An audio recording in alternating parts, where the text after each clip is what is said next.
Hello everyone, welcome back to my channel. I am Robin Phoenix, and today we're going to continue some more Ace Attorney Investigations 2 Prosecutor's Gambit. Last time we started out the Turnabout Forsaken, and now we will continue on with the chapter, or the episode.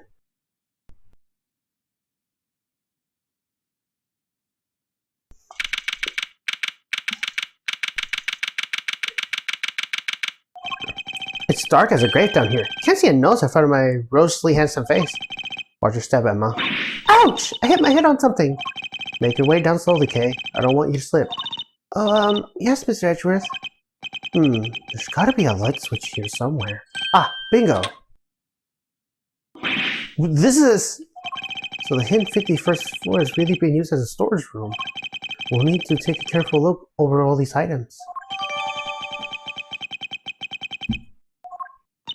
Alright, Mr. Edgeworth, you promised me an explanation or three. I did indeed. Where do you even start? Wow, a lot's been happening, huh? What a case! It's supposed to fill you with excitement, Emma. Seems you got yourself a real pickle, Mr. Prosecutor Attorney. I'm not an attorney or a prosecutor anymore. Well, whatever you are, I think it's time for science to lead a helping hand. Don't worry, I brought my entire kit with me. Well, if you're sure. Are you kidding? I live for moments like this. Here, let's make this all official. Good working with you again, Mr. Edgeworth. And you, Miss Guy. And then there were 4. Right, everyone? Let's get to work. I want to know where the elevator goes. Looks like it goes down. It's something we'll certainly want to investigate further, but we should look around up here first. Aye, aye, Captain. Let me know if you find anything juicy. I'll keep trying to see what I can remember. I'll let you know if anything comes to mind. Thank you, Kay. Emma? Ready, willing, and able to investigate, Mr. Edgeworth? Very well. Then let's begin. We need to talk to Emma because there is a trophy and accolade related to this. Ask me anything. I'm all ears. I'm back for a little while to accept my professor, but I'm still mostly based in Europe. Gotta keep studying until I'm the finest forensic investigator under the sun. I'm very glad to hear you say that. Dedication is one chosen field of students' greatest responsibility.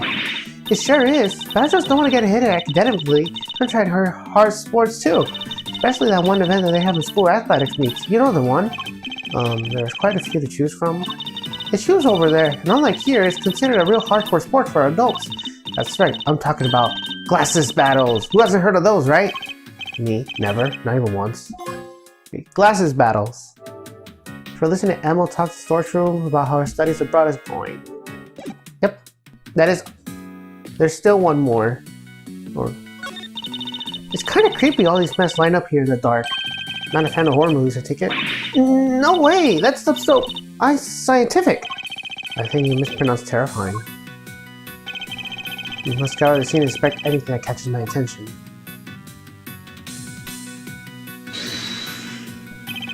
Could this be related to the case somehow? Kay was carrying a gem and ninja mask when she was found, but it looks like it might be originally come from this hook. Scientifically speaking, that doesn't seem like a crazy hypothesis, which could mean that Kay was really here? As you put it, not a crazy hypothesis, but why? Did she come to steal something maybe? There's all kinds of stuff here. Because she's a great thief who steals the truth, I suppose. No, I think it's too early to jump into any conclusions.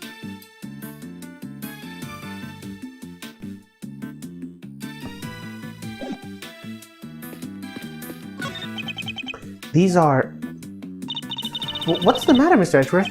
If I'm not mistaken, several of these items are displayed here. Are pieces of evidence from old cases of mine. But what are they doing here? Maybe this is where the community store stuff it's looking into?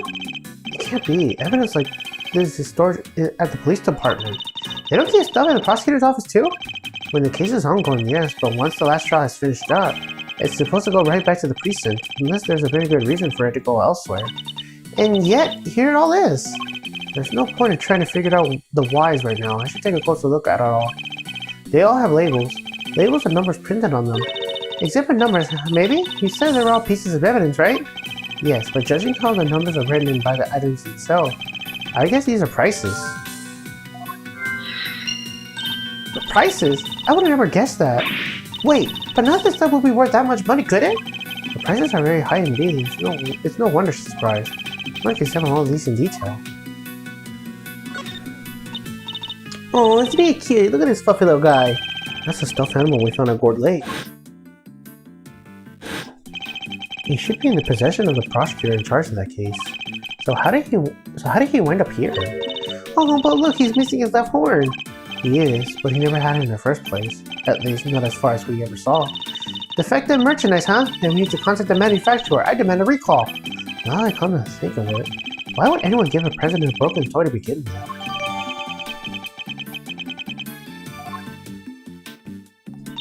So this storeroom is actually more of a stock room? It would seem so much of a pain to consider such a thing. What kind of person sells up evidence with serious criminal cases? And who too? Who would even want to pay all this stuff? Somebody clearly. The price tags are proof of that. Wow, people really will collect anything, huh? Fascinating. It's a small bottle, one I've seen before. Oh, that's all? Nothing else to add? Well, no. What more do you want me to say? Hold up, I gotta write this down. Mr. Edgeworth can turn even the most boring topics into something particular with his explanations. Eek! Next time, try taking those kinds of notes in silence. A bottle of ink and a lantern, both pieces of evidence from the previous case of mine. Well, why? What's all this stuff that's related to you doing here? It's not as if it was in my possession already late the mine for the duration of the case, and no longer. Perhaps it's all nothing but a coincidence. Seriously, a coincidence? I never thought I would hear those words coming out of your mouth. You must always face up the facts of the situation, however strange may they be. Isn't it what scientists believe too? Oh, you want to talk about what scientists believe? Settle in, this might take a while.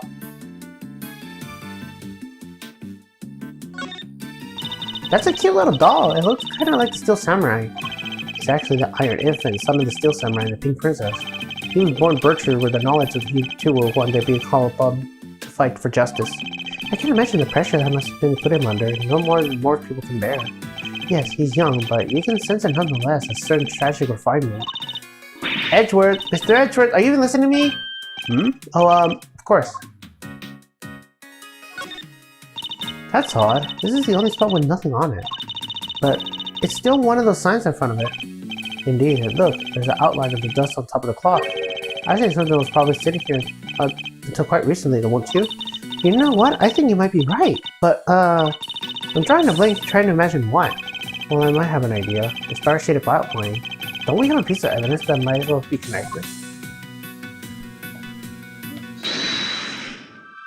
That's the wrong button.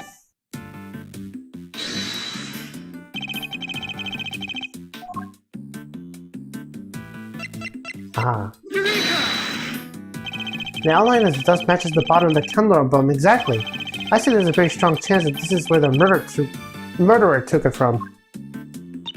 Which would mean the Turnabout is evidence from another case? It certainly seems likely, but that's not our concern right now. The key thing to note is that the murder weapon was taken from the storage room.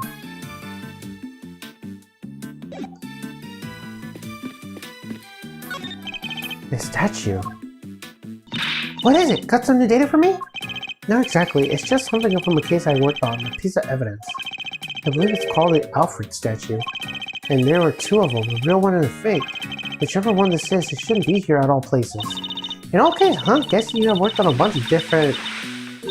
Hmm? I gotcha! Caught in the act, right there hanging, guilty than a tomcat covered in cream. Ah! My eyes! Stop that at once! Ain't no stopping my snapping on all that everything detail then some. Y'all think I let some dirty criminals go before I got shot? Think again. We're not criminals. Yeah, sure. Pull the other one. I got bells on. This here's camera weapon of justice. Ain't about to be hornswoggled by your cheapy tails. Oh, it's you. Huh? Why, you're that low-down dirty jerk of a prosecutor, ain't ya? Who are you calling a low-down dirty jerk? This is a lot of heart. A photojournalist by trade, we crossed paths on a few occasions, especially on that one particular case. It's hard to forget, and even harder to get a word from edgewise with. Quit making that face, will ya? That's a face of no good schemer if I ever saw one. Seems I didn't leave the best impressions on her either. Well, it's payback time, Mr. Schemer. You gotta be thankful all I want for you is a couple patients. But we're just here to investigate. Sure you are! By investigating me, pull the wool over Lala's mouth-wide eyes. Sorry, Mr. Edgeworth. I thought she might listen to me. It didn't hurt to try, I guess, but it's probably better off investigating her alone for now.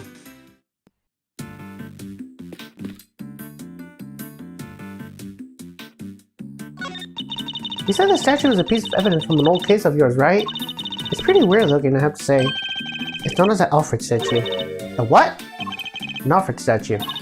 But it says here it's called the Alfred statue. Alfred? What are you mumbling about? Nothing. Let's carry on while looking around, shall we? What is that giant head thing?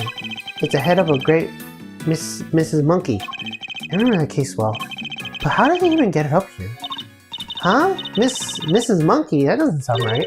Are you sure you didn't get the name wrong, Mr. Edgeworth? Or misremember it somehow?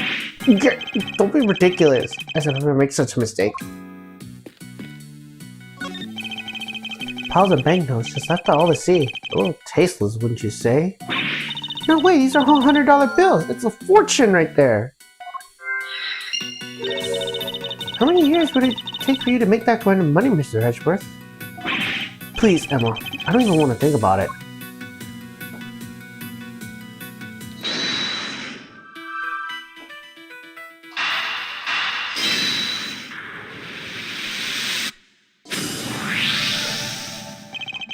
We see items of old evidence marked with price tags along with a huge pile of cash. I think it's pretty clear that somebody has been running an illicit trade of judicial goods. Shady details of hidden 51st floor? This is big, it has to be, right? I think it might be, but we need to investigate a little further yet. We need to find out more about what's going on here. If only there was an eyewitness we could interview. An eyewitness, huh?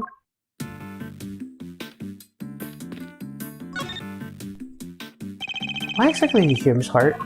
Me? I told you! I'm in for the truth, for the good of society, and for a little old meal, of course. Photographer for the people. For the people? If you won't tell me the real reason you're here, perhaps I can hazard a guess? Somebody was carrying out an illicit police evidence trafficking scheme here in the courtroom.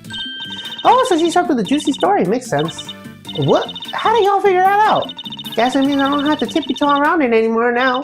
One of my sources tell me I'm down low about an underground auction. What? So all the items here were sold to the highest bidder. Folks are slinging money around like it's going out of fashion. How'd I come see it for myself, of course, getting on some subject, you know. Shouldn't have heard my tales of contact with talent taller than 2 trees where I thought at first. And you know, wasn't it right up bases here that I say hello? So yesterday I snuck behind the statue and settled into wait. Didn't start late at night and carried around about breakthrough of dawn. The auction and the murder happened the same night. Coincidence? Dirty details in the secret storage room. Talk about a story. Wasn't there anything else on sale part of the items and evidence in this room? Sure, there were regular old stuff too. Shady artworks from who knows where, that kind of thing. In what way are shady artworks regular exactly? But the evidence is a big draw for sure. Regular selling fast and the crews of smuggling down cop and prosecutor shops. So I bet you got pictures of the whole thing, right, Miss Hart? Well, you see, the main event is down below. I had to try to see what I could from up here. I haven't been up here since yesterday. I shouldn't witness the entire auction from start to finish then. It was an underground affair, like I said, so folks wasn't exactly giving much away. All the customers came down one at a time to up the roof there. They were mass as soon as they got down the ladder, and they ain't go. They had bush chasers, doodads, and seething tiny ones, dinkier than a bug behind. It's so you can see their real faces and you can hear their real voices. It's scrumptious of all heck. You mean circumruptious, right? I surely do, sweet circumreptitude. Also not a word. Anywho, once they had the gear on, they went right downstairs. And then in came the next one. When they came down to live, they all done the same, but in reverse. Up they came again, one by one by one. Mashed back on the hook, up the ladder and away. Whoa, that's a serious operation. And how many participants were there? 11 altogether. I counted them when they came down the ladder. I didn't just hide behind the stupid statue the whole time, you know. You didn't? Then where were you? Well, when I first got here, You know what? That ain't important right now. So you were hiding behind the statue from the very beginning. Anywho, I watched all them folks coming in from a spot there in the shadows.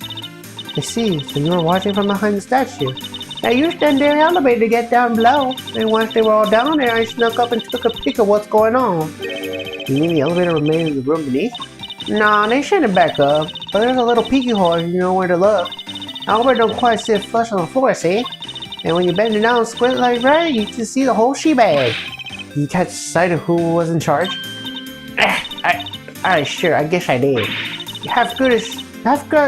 Ain't half so good a story if you don't know how to skip the evil ringleader after all. I wonder who this ringleader is. I have to ask her some more. You mentioned a ringleader. Can you tell me any more about him? Y'all should know, I came down here to get me an exclusive. Ain't exclusive much dang good if you're done spilling the beans already. I see, so you don't actually know anything about him. You think that's why she wouldn't give us an answer? Makes sense, I guess. Hey, you got me. Couldn't see if it was a man or a woman, a kid or an old timer, nothing. What are they wearing? Could you tell me that at least? Sure, white jacket, white gloves, and a magenta flower on the lapel. There's these things is what I remember. But what's good a description and often I don't got a clue who was wearing it. So this ringleader disguised their identity too, just like everyone else? Yes, sir, masked boys changing the whole 9 yards. They were wearing one of the masks? Which one? Let me see. Oh yeah, this guy. Suram. Servan? What kind of name is that? Seriously, Mr. Edgeworth, you never heard of Servan? He's global heroes Yakupon's arch nemesis. Who hasn't heard of Servan the Time Lord? I think you might be better off asking who has. Wait, so you didn't get a glimpse of their face at all? No, I dang well didn't. What sort of scotch is my scoop? This whole man has been nothing but a snipe hunt. I should never come.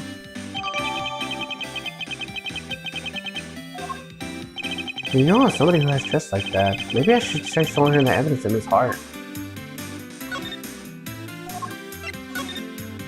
You said that the ringleader was wearing a white jacket, white gloves, and a magenta flower, correct? Sure did. Don't ask me why they were dressed out like a peacock on parade day, but they was. And this is the outfit you saw? Well, holy smokes, as sure as heck is. But wait, but the big cheese is dead?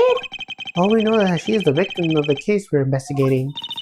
Her name was Rosie Ringer. Do you know her? Nope. So the ringleader was a lady? Well, ain't that a slipping dang ego throwing me off with the masked jacket like that? I hardly think she did it to fool you specifically. But setting that aside for now, what's important is that she discovered something vital to the case. Naming that the underground audition was chaired by none other than our victim. So if somebody gone down bump up the bus, huh? Then that's what's happening. When was what's happening? Oh, nothing at all. You're just going on your business now. No offense, Miss Hart, but that makes you sound about 5 times more suspicious. Suspicious, my foot! I told you, it's nothing. And you won't get nothing more out of me than that. Wait, so there is more? How many things I gotta tell you? I ain't nothing okay. I can say nothing either way. Oh, you can tell us a little more, please? I'll tell you this, okay? I'm a journalist. I knew about a scoop hunter, you hear? Exclusive articles go out, money comes in. That's how the game is played. Tell you more? Heck, I done telling you too much already. Wait, what if I examine some fingerprints for you, pro bono? What kind of cockamamie you think you is that? I was trying to get a tooth pulled. You want intel? You gotta dig it up yourselves, just like I had to. Okay, I guess she isn't going to talk to either of us. Oh, she will. I'll handle things from here, Emma. There's a certain technique I find useful when dealing with a difficult customer such as her. She may not give up any information voluntarily, but that doesn't mean she can't be persuaded to. It's mind chess time. Let's start by observing our opponent. I ain't telling you nothing, you hear? Now quit wasting my time before I really blow a fuse. As we've seen, she's very quick-tempered. She'll try to cut the conversation dead whenever possible. I won't have much time to think, so I'll need to be swift and decisive. This heart is definitely hiding something from me. So my first move is to discover what something is.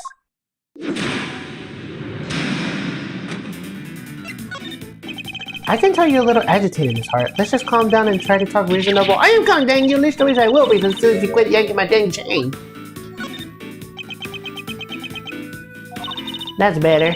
Being a newsman is all about keeping a cool head no matter what the world throws at you, see? Speaking of newsbounds, this might interest you. I met one a few days ago. She's a very hungry young reporter indeed. A reporter about a very particular case concerning a very similar to your own, in fact. Oh yeah, she spoke like me, huh? Guess that could have been someone I know. Her name is Tabby Lloyd, and if I closed my eyes, I couldn't believe I was listening to you. She told me about somebody who she called the Chief. She was talking about you, wasn't she? Oh, so you met Tabby, huh? Well, ain't that something? When you all bump into her? She's a great kid, Wreckham. Wait. Oh no, you don't. You ain't getting good side bringing her into the sneak snake. Whoo, you nearly had him too. Interesting. Talking about Miss Lloyd seems to make her lower her guard a little. I think we can use that to our advantage. I need you to tell me everything you know, and don't you dare leave anything out. Go jump in the creek, you big bully. Why should I tell you anything? You don't got nothing to do with me, nor with me with you either. How to deploy my clue. I don't have anything to do with you? That's a little unkind, don't you think? After all, I know your apprentice. I know her pretty well, in fact. Yeah? Well, guess it does seem kind of cold for me to say you know her pretty good. Wouldn't want the poor kid thinking I don't give a rat's behind. Good. Can you tell me what you know? Fine. See, it's like this. Got me scooting, waiting. What am I thinking? Thinking, Lotto, you can't just let him bamboozle you that easily. What was it about school? Oh, forget it. It was nothing. How embarrassing. A professional journalist may get careless slip of the tongue. You have a scoop, don't you? Now tell me what it is. Alright, I got me a scoop, a big one. But I can't go blabbing about it to y'all. I got bills to pay. She may be hiding something very important. I'll have to get it out of her somehow. We need to know the details of the scoop. She's quick to anger, but she's also quick to let key information slip. Now that we know that, and the rest shouldn't be too hard. Let's see what else we can get out of her. This scoop of yours, does it have something to do with the auction? You know what? I couldn't forget. Will you try to infiltrate the underground auction? It only stands to reason that you observed something. Otherwise, what would you have to write about? I don't know what to tell you. I didn't hear nothing. If you didn't hear a sound of nothing, does that mean you did hear a sound of something? Something during your time in this room? Well, that wasn't nothing really. Just a little noise is all. Couldn't even make page 16. Forgot to mention it. So something happened during the auction. Something that made a noise of some kind. This could be a valuable clue.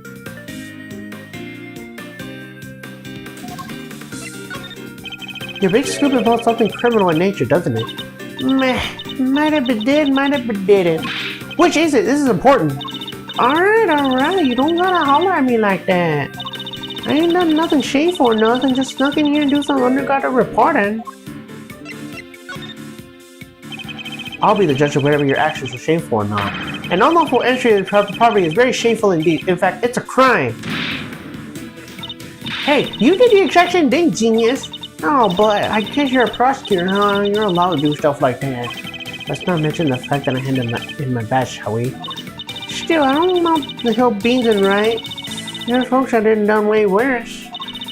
Murder for one. Next to murder, trespass ain't hardly nothing. From your murmurs about murder just now, I gather that your scoop has something to do with the homicide? No, I was just talking to a hypothetical like. You know, about murder being a big one and all. Ain't nothing worse than murder. Not the most skillful invasion I ever heard in my career. Look, I done tell you, okay? I snuck in the auction. I'll cop on that. But murder? I don't know nothing about no murder. Ain't seen nothing, ain't hear nothing. Scout's honor. Time to deploy my clue. You told me you heard something during the auction. You claimed that it wasn't important, but it must have been. Otherwise, why remember it? I think it was something very memorable indeed. In fact, I believe it was a cry for a murder victim. How could you keep doing that? Alright, it's true. I want to smack down in the middle of a murder scene, but only by accident. That's all you're getting out of me. Won't be no scoop left otherwise. The murder Miss Hart witnessed. It must have been the same murder we ourselves have been investigating. This could prove a very valuable piece of information indeed. Perhaps we should finish up by confirming the credibility of the claim. I have her on my back foot now. Time to finish this. You say you wound up in the middle of a murder scene. Is that really true? You're calling me a liar now? Woo-wee, now I'm mad, real mad! Ain't that true? You ain't calling you a truther. I'm a journalist. How am I gonna sell stories if folks can't trust that I'm telling the truth? I got me a model, you know, faster than anybody, honester than anybody. A model, huh? That could be an important clue. I should bear it in mind. I need you to describe the murder in detail. It's vitally important. Hey, wish I could help y'all, but I don't really recall a whole bunch. Ain't much I can tell you. Sorry, I mean, look at me. Can't even get my facts straight half the time. I need to play my clue. I can't imagine that being so vague on the fact that trade values among journalists. Surely accuracy and honesty are what necessary while reporting on a story. Well, see, it seems your so-called information is not credible after all. Look, there was a murder, and I was there. I can't even prove it. Ooh. You can prove it. You can't prove it, can you? How? I got it right. Wait, you heard that? I was just talking to myself. Don't think you're nothing of it. She's still hiding something. This gives a very vital clue. I need to use it to maximum effect. Be honest, Miss Hart. I know there's something you're not telling me. Ain't nothing left to tell you, dang it! I done spilled my guts already. Time to deploy my clue.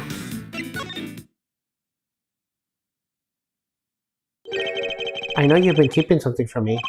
And that something is proof. Proof related to the murder you witnessed. Proof sound enough to form a basis of the story you are hoping to sell. Dang it all to heck, give me a break, will ya? I'll come clean, okay? That's what you want, right? Here, I done snapped me a photo. Happy now? You better be. And that's checkmate. Mine just checkmate. Can't believe I let that happen. Betrayed by my own big mouth. Well, it happened. Now it's time to tell us everything. I saw the whole thing. Watched that auction from start to finish. But you didn't just watch it, right? You took pictures too. Yeah, about that. So like I said, I was spying on the whole thing right from the get-go. They were all showing up bids and somebody wins something and bam, down goes the hammer. Head on upstairs and pay, shouts the whole ringleader, and then the whole thing starts over again. Anywho, as soon as that happened, I had to think quick. That's when I ran behind that there statue guy. And who was it that eventually appeared? Didn't see nothing, but I heard something that made me pretty sure it was whoever placed the winning bid. The sweet, sweet sound of cold hard cash. Not sure I have any idea what that sounds like. The sound of someone counting bills, perhaps? Anywho, the deal was you settle your bills up here. I heard two people yapping for a little while. Wait, so the two people came up here in the elevator? You betcha. My guess is the other one was our friend the ringleader. Anyhow, yada yada yada. Out it goes for a little while, then I screamed. Then it shook me up pretty good, and I hunkered down in a hiding place and tried to stay out of sight. So you didn't see him out the moment of the murder? No, but I heard it real good. You didn't try to help whoever was being attacked? Quit trying to be funny, girlie. I'm such a nun. I'm just a daily old journalist all of her lonesome. Y'all think I'm sick of jumping and save the day? Dainty? Anyhow, then there's a bunch of rattling, bustling noises. Right about when it was happening, I got a feeling pretty bad about what I've done. That makes sense, I guess. After all, you didn't... I don't remember to get in my camera and snap even a single picture. Scoops like that drops in my lap and I miss it. Something on a 10 mile high. Anywho, then a little more time goes by and there's some kind of chattering noise. I'm there thinking, gotta get a shot this time, so I got one real quick in the shadows there. Can we see this photograph? Oh, do I have to? Here. That's... the person in the red raincoat! The one who attacked Kay! Kay's raincoat is singling off to attack the victim here in the storage room? Then proceed up to the group where they assaulted Kay? There's only one person in this picture. Where is the victim? Weird, huh? I wondered the same thing. Heard two people, but there was only one in the shot I got. I didn't see nobody nowhere else in this room either. But that's the killer, alright. At least the way I'm pretty sure it is. So they were saying that the victim disappeared? How did you know it was the killer just by looking? Because they're literally red-handed with blood. How else would that get there, huh? And you also just carried on after that? Sure did. They just went right along like nothing had happened. Rich folks are crazier than a box of frogs. I never understand how they think. Funny, I find journalists struggle to understand as well.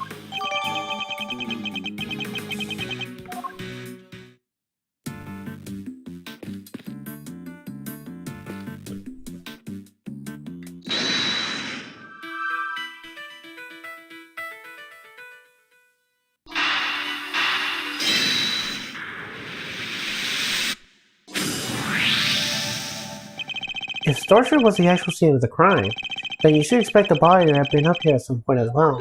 Huh? Well, yeah. But think back to what Miss Hart told us about how the customers left the auction. Do you remember? Of course! They came up here from downstairs back to the storage room and... Ah! Exactly, the killer would have hid the body in here in order to avoid this discovery. The question is, where did they hide it? Emma, if you wouldn't mind putting your skills to work for me now. I'd love to! You just say what you need and I'll get right to it. Very well. Then I'd like to check for blood residue. A luminal test of some kind. Sure thing! Prepare to witness the power of science! I've never seen somebody's eyes actually sparkle with anticipation before. Alright, how about we test that ladder over there first? Based on one Miss Hart's picture, I see the person in the red raincoat was about to climb in and make their escape, which means there's a high chance for a positive result. To test an area, just press X. I'll spray a little luminol on it. And if it happens to land on some blood, you'll see it react like this. Ugh, it still feels super raw to see it disappear like that. Anyway, that's a positive, but it's still faint. Spraying it a couple more times should be enough to really make it stand out. Yeah, that brought it out nicely, and made it feel that much more real. Anyway, I think you got the gist of how it looks at blood traces now, right? I'm sure there's still some more left to be found, so why not give it a try?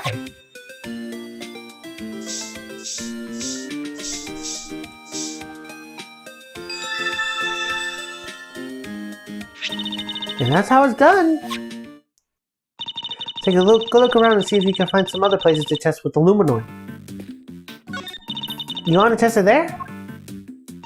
Just spray some luminol on any place suspicious.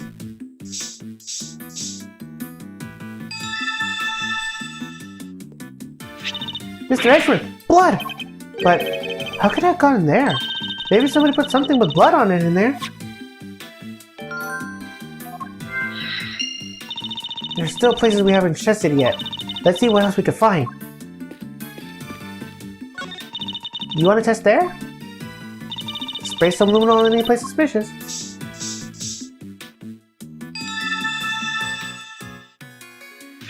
We got a positive! There's blood here!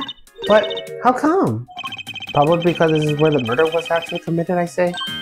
Oh, sounds like some blood dripped to the floor below too.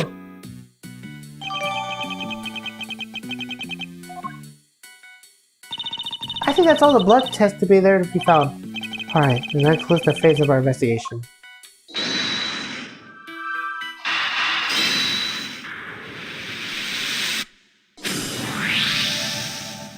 Blood in a closed box can only mean one thing, that this is where the body was hidden. I'm certain of it. I wonder who won the box of the auction. I haven't the foggiest. Still, it is a very helpful discovery. Now not just how you hold it over there. There's no way a body could have been there. What do you mean? I took a look at that there box when I first got in here. Looked to be just about the perfect size for a little hide and go seek if you need a rose. But maybe it could have been if I could have opened it. But it was wrapped in chains and locked up tight, and I didn't know it's exchematologist. The murder just happened a little while I scoped it out, so nobody can put no body in there. Wrapped in chains and locked up tight, say? That's odd. Because it doesn't look to be wrapped in chains any longer. Huh? Well, slap my hand and call me silly. Could have sworn it was, though.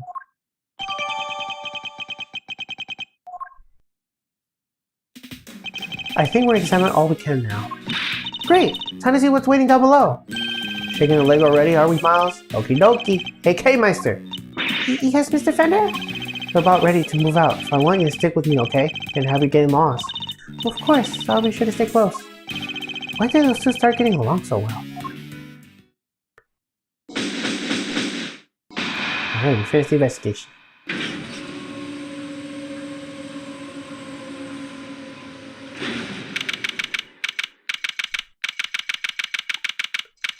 Whoa, this is where it leads to.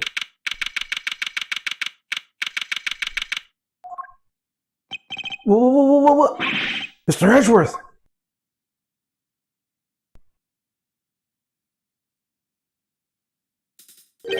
This room. This is the auction room? No, this is the community chamber. We ain't dropped down on my lab cave Faraday.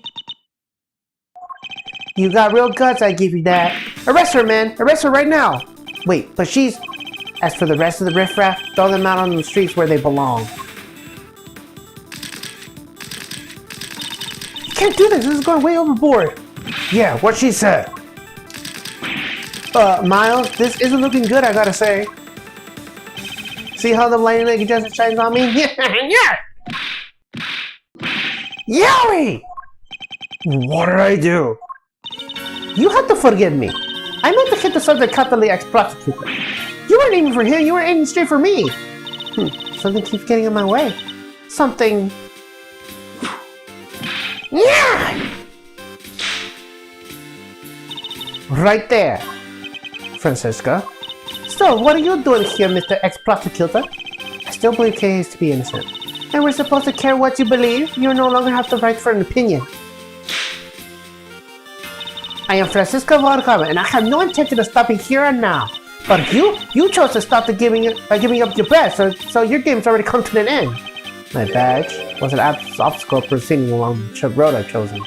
I haven't stopped, I simply cleared the way ahead. And now I'm free to follow that road, all the way to the truth. So don't you think for a second that my conviction has changed. I'm every bit as dedicated as I ever was. You seem to think you know what lies to the end of this road to truth. In that case, I demand that you show me. I'll explain my current theory first, and if your road fails to lead anywhere, my whip will happily guide it.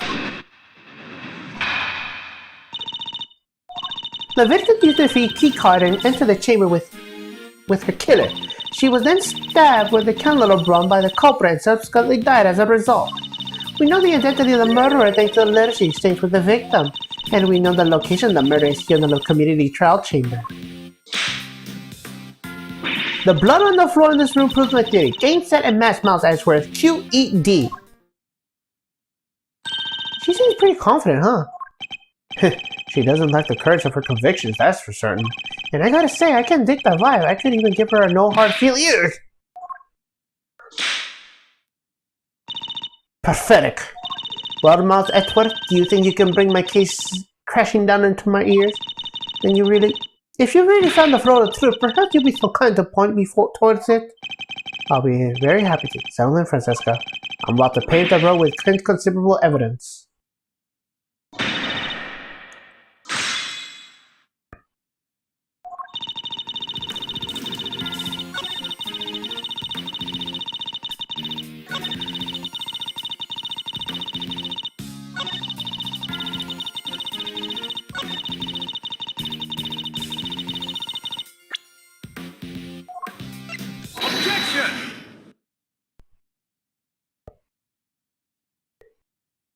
If I remember correctly, the blood discovered in this room was located at the foot of the Goddess of Justice statue. Murder underneath the grace of a divine, a brazen act even for the cold-blooded killer. Except, that may not be true after all. Take a look at this if you would. It's a blood stain we discovered in the storage room directly above the community chamber. As you can see, the blood we found looks to have dripped through to the room below. And the elevator it dripped down from descends directly in the foot of the statue. Ah, so you noticed. Then you will agree that the murder cannot, in fact, happen in this room. I put it to you that the victim was killed in the room above, and only afterward was she moved down here. The Goddess of Justice did not witness the murder. She witnessed the killer try to cover her tracks. Why is she smiling? Sorry, I was just thinking back to the very similar situation. Well done, Miles Edgeworth. You've proven yourself to be even more foolish than I ever thought. Mr. Edgeworth, anything about fool, sir, and you know it. Youch! Have you forgotten the picture you just showed me, or aren't you really that air-headed? Even a curiosity glance shows that there is far more blood here than a community chamber than upstairs. Ouch, wait, then ignore it again, which gets a little too! You're trying to tell me all that blood dripped down here from above Miles Edgeworth? If it had your storage room stain would need to be 10 times as big. I say the murder happened down here. There's no way it could have happened anywhere else. As delightful as ever, Professor Stepper, you played right into my hands. How so? You are correct. There's far less blood upstairs than one would expect. The question is, why? Let's dive in detail of the faith of my previous explanation. Alas, your explanation doesn't account for why there's blood on the storage room in the first place. Surely you don't think the platter managed to shoot itself all the way up there, don't you? Whoa, like some crazy fountain of blood? No way! No way indeed, it's completely impossible. But how about this? What if it explains the difference in the amount of blood observed? There's far more blood in the committee chamber than in the storage room above because... The victim died of 3 stab wounds that would have been bleed profusely. Exactly, as proven by the amount of blood we found on the floor in this room. But that doesn't make any sense. Not that she was stabbed in the storage room, you said there wasn't much blood up there already. Yeah! Silence! You have big a harebrained rookie! Hey, harebrained is a little... Ah! A stab wound bleeds heavily in one particular spot in time. Oh, I know! When the weapon's removed, right? Precisely. I believe that the body was brought down here in the committee chamber with the candle rubbed still in the chest. And then when it was finally removed, it created a difference in the amount of blood we see between the 2 locations. But why? What was the killer trying to do?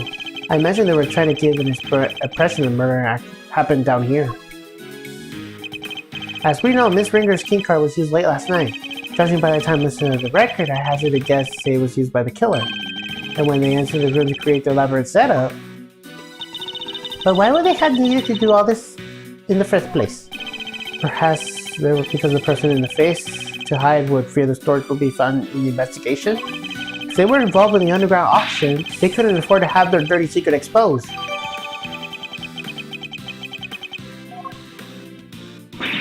Underground auction? You should take a look at the storage room for yourself. The items up there tell quite a story.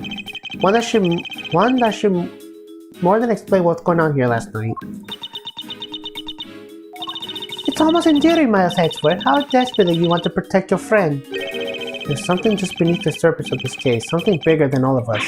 In case only crime is to be bad fortunate to fall right in the middle of it. That's quite a hyperbolic claim, Miles Edgeworth. Hyperbolic? Me? Surely you're the one making the mountain of the perfectly reasonable molehill. You're working with Interpol and international cases, so why are you investigating domestic murder?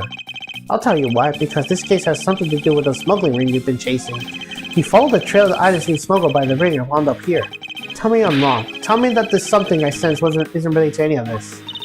I'm very happy to learn that you're giving up your badge as a complete relief of your senses. Scruffy here told me about the circumstances that led up to that, by the way. Sorry, sir. I just thought it might help, you know. You did the right thing, detective. So am I right, Francesca? Is this incident part of the broader case you're working? Was the underground auction already on Interpol's radar? Wouldn't you like to know? But you don't need to, and so you won't. Then you knew, didn't you, that the auction was being held here in this chamber? Hey, you don't mind about butting for a sec? Your victim over there, that lady in the white. You! Hey, let it go finish, will ya? No good butting painting you know what. Yo! Well, Liberty sure ain't taking her spots. Your testimony is not required, and neither is your presence. What do you mean? I'm a journalist, you can't youch! You're a liar, and that's what you are. You lied under oath that one time. Seems like this one comes none too fond of Miss Hart, huh? I don't think she's her biggest fan, no. What's she called? Ringer, right? She's a member of the community. Well, she's dressed exactly like the ringleader of that secret auction. Ah! Stop it! Stop whipping me, dang it! What is the meaning of this interruption? Mouse Edgeworth, explain! Miss Hart here helped us by describing how the auctioneer was dressed, and it seems they were wearing the exact same outfit as the victim, Miss Rosie Ringer. But that would mean that the victim was also the ringleader? No, how about we just calm down, sir? It seems I have some new information to consider. It's true that I came down here to investigate the underground auction, and to arrest the head of operations, the auctioneer. But Miss Hart is to be believed the ringleader is dead. So I guess that means your journey here today was wasted. I suppose it does, nonetheless. I, Francisco Von Connor, I refuse to leave empty-handed. Time for the rematch, Miles Edgeworth. Fine by me. But you may find that your whip will go surely underused this round.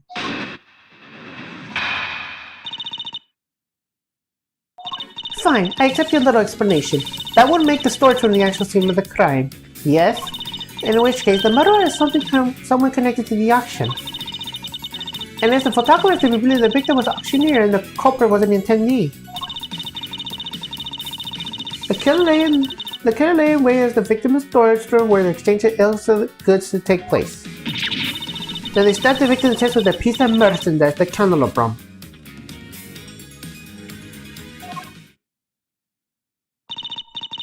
There, that's what sums it up because I don't be accepted for bottles.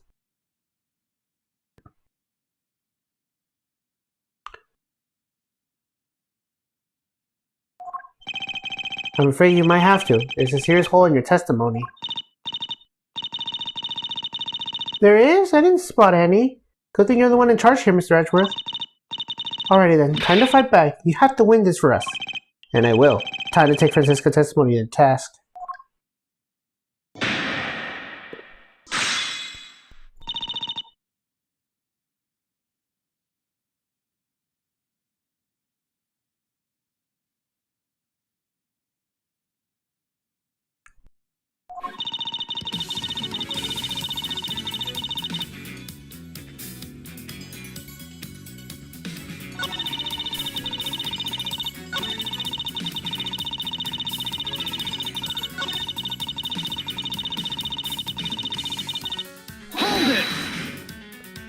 How exactly did they manage that, may I ask? Miss Hart was the one in the storage room too, remember?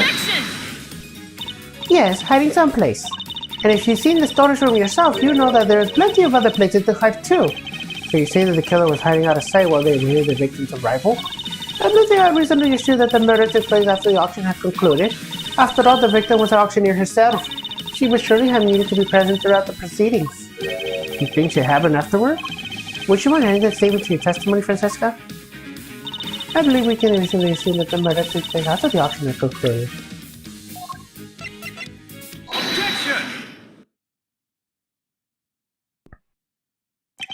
It seems you're the one step behind yet again, Francesca. How so? The auctioneer was not in fact the victim, and I can prove it. This is the statement Miss Hart gave us. What if she made it? It's not worth the air that she said. I'm done telling you, I'm a journalist, and my word is youch! Did I ask you to open your mouth? Don't youch! Calm down and listen for a sec, Francesca. Miss Hart witnessed at least some of the events surrounding the murder, and she confirmed that the auction continued even after the murder has occurred. You bet it did, right? Said nothing had happened at all. How would that have been possible without an auctioneer? It wouldn't. So you see, the victim could have been the auctioneer. She was one of the attendees. No! As we have been saying since the start, there's no way Kate can be the murderer, because she had been pushed down the hatch by her assailant and knocked unconscious by the time. So then, who was the victim, really? Right, well, if the auction carried on after the murder, the victim must not have been the auctioneer, but the attendee. That's enough! I know that sounds all too well.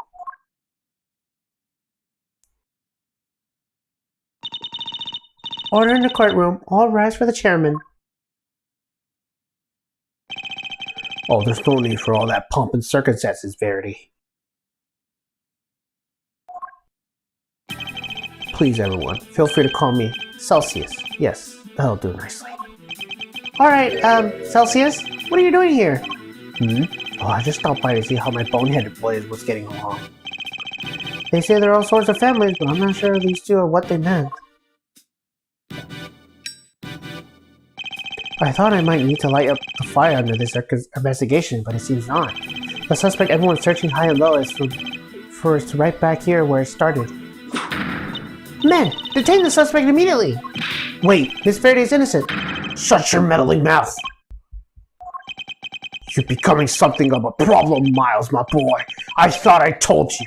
The committee wants this matter cleared up as soon as possible. It is a matter of trust. We can't have an organization to be seen to drag its feet. It's bad for us, and it's bad for me too. Personally, sorry, it must be my age.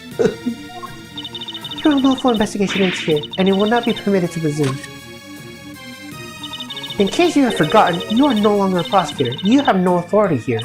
And what's more, there is a matter of you aiding and abetting the suspect. She's right, of course, as always. You really are a godsend, Verity. Everything I do knowingly. If you wish to prosecute me for it, be my guest. But know this, we have uncovered a new suspect. This person here. This Verity was attacked by this You can stop right there, Mr. Edgeworth. The raincoat in your picture was discovered nearby a short while ago.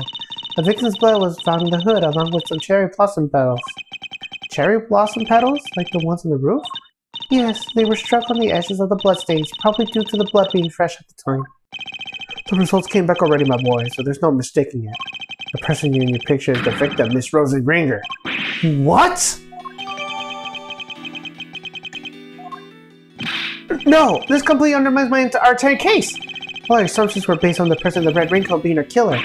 But if they were the victim instead, then Kay remains at the top of the suspect list. Miss Faraday, you testified to having encountered a person in the red raincoat up on the roof, correct? Yes, I did. You now know that the person in the picture was the murder victim, and you are the only one who knows who came into contact with her. Since one of you wound up dead, I think we all know how that encounter went. Objection! No, Kay was attacked by that person. She is the victim here, not the aggressor. As far as I recall, you have yet to see any evidence that proved that she attacked as she claimed. And even if such proof existed, Miss Springer could have simply been acting in self-defense. Well, you can't just jump into conclusions like that. Kay is innocent. But I'm not. Kay?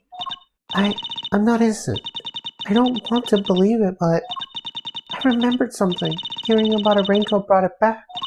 It's just a flash, but I remember what I saw now, right when it happened. The murderer, it was me. I remember looking down and the person in the red raincoat was on the ground. It wasn't me, Mr. Edgeworth. It was me all along. I'm the murderer. I'm the murderer. No, you're not. You can't be. Then what am I? Why do I have a memory like that? They were on the floor in front of me. There was a pool of blood. Why was I just standing there? Why did I do something? I know why. It's because I was the killer. This court recognized the legitimacy of the accuser's memories. What? But you said you didn't believe her for 5 minutes ago! I commend you on your bravery, Miss Faraday. It will not go unrewarded.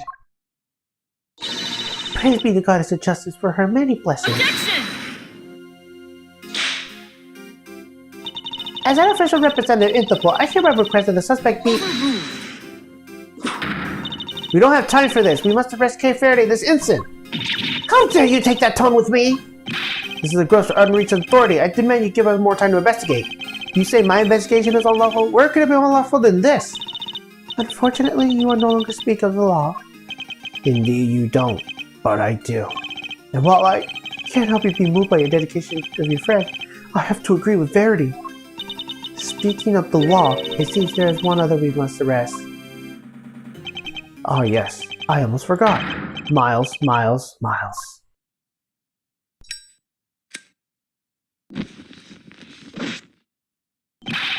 What are you talking about? Mr. Edgeworth just doing his job. He didn't do anything wrong.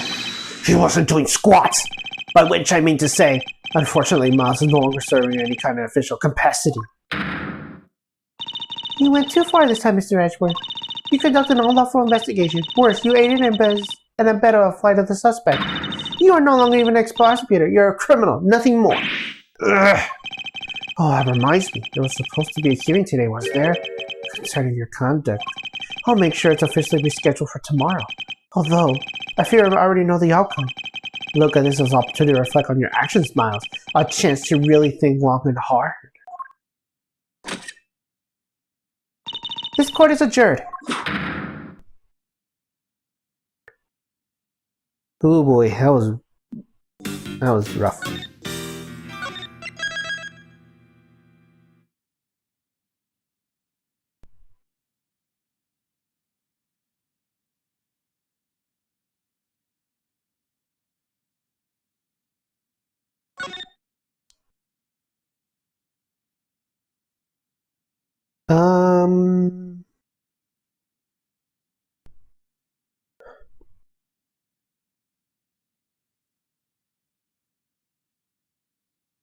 We'll keep going.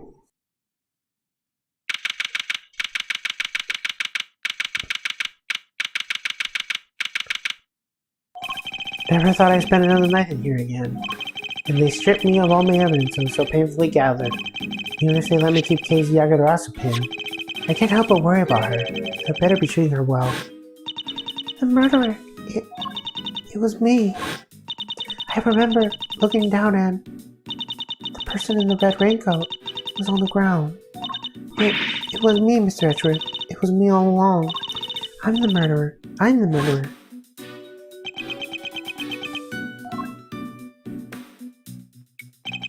Come on, let's go. You got a visitor. A visitor? Who? Someone by the name of Dick Gumshoe. Want me to send him away? No. Though I'm not sure what to even say to him.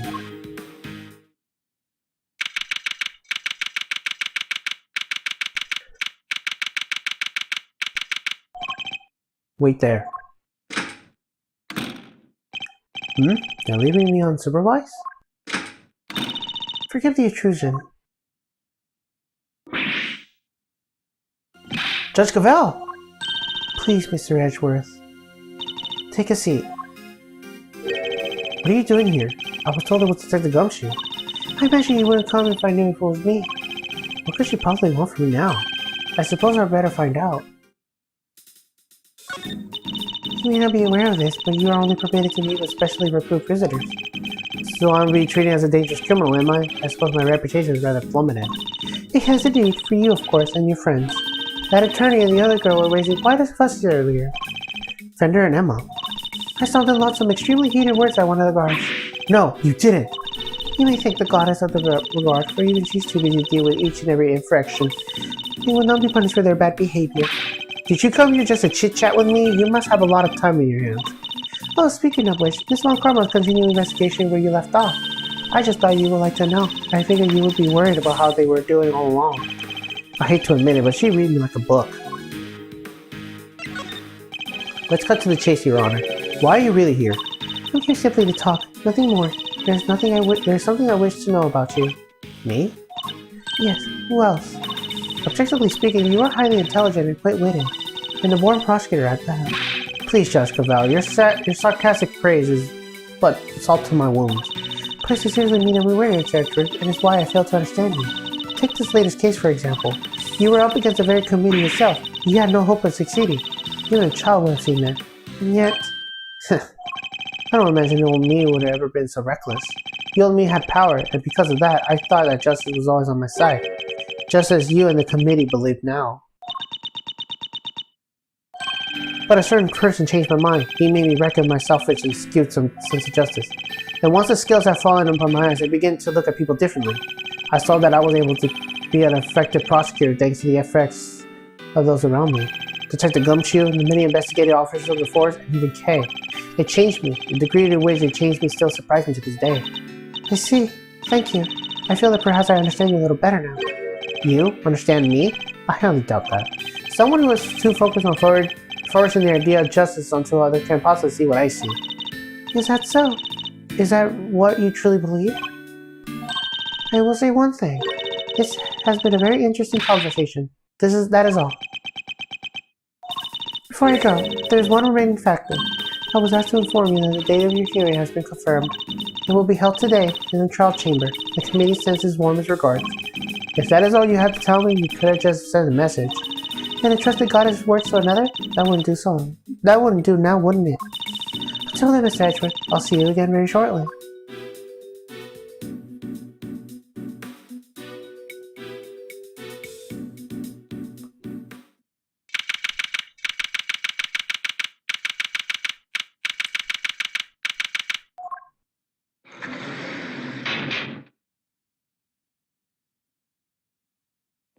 Well, there's nothing to do but just... Very basic bed. I can't say it's very comfortable to sleep on, however. I imagine Detective Gumshoe would sleep soundly on the 11 loudly snoring all the while. I suppose we'll probably never get to work together again. But I don't have any regrets about the bed I made. I will follow my own path until the very end. There's a note on the wall next to the toilet. Sorry, we're currently out of toilet paper. Please make sure the necessary mental preparations before using the toilet. What sort of mental preparations can one even make? I barely spent any time in here, and already I can feel my personal appearance slipping. I may have given my badge, but I wasn't giving one myself. My collar, it's slightly increased. There. A tidy outside begs a tidy inside. Which is why it's more important now than ever to take care of myself. There's a menu here on the table. It seems like detainees are able to pay to have their own meals brought to their cells. What looks good? Spaghetti and mac and cheese lunch. Head of the cuisine for only $1. Basmati and brown rice special for a limited time and regular white rice at no extra cost. It's probably for the best that I'm not very hungry. There's a poster on the corridor outside. We regret to announce that due to the warden's arrest, the Die and Destiny game will be discontinued. Inmates will no longer need to roll the dice every morning to determine their meals for the day. We wholeheartedly apologize for those who are looking forward to their daily casting of the die. Did anyone really need an apology for a session with such a ridiculous idea in the first place? What happened to the visitor? Kay! Oh, thank goodness you seem alright.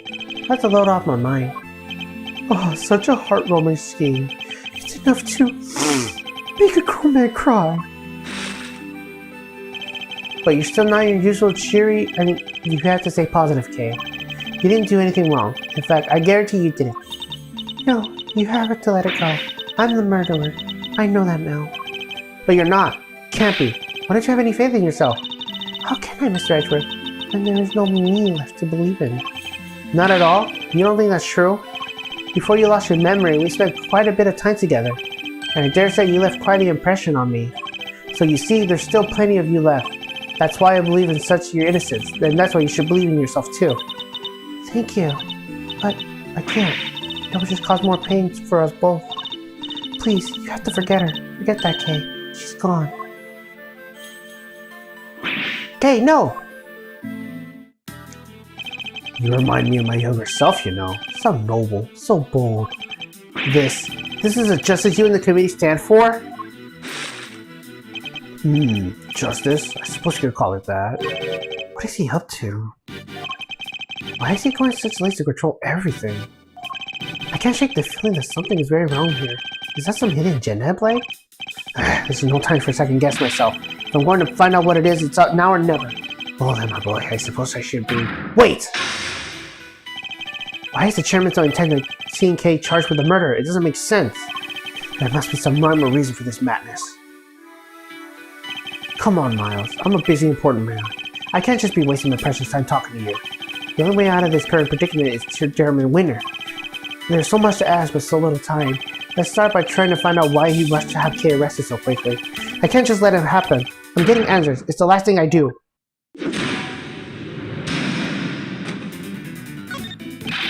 Why are you so keen to push through Kay's arrest? I have yet to hear a satisfactory explanation. An explanation? I'm not entirely sure what you mean. Don't give me that! You know exactly what I mean. Tut tut, I advise you to be moderate your tone, dear boy. You never remind me of your position.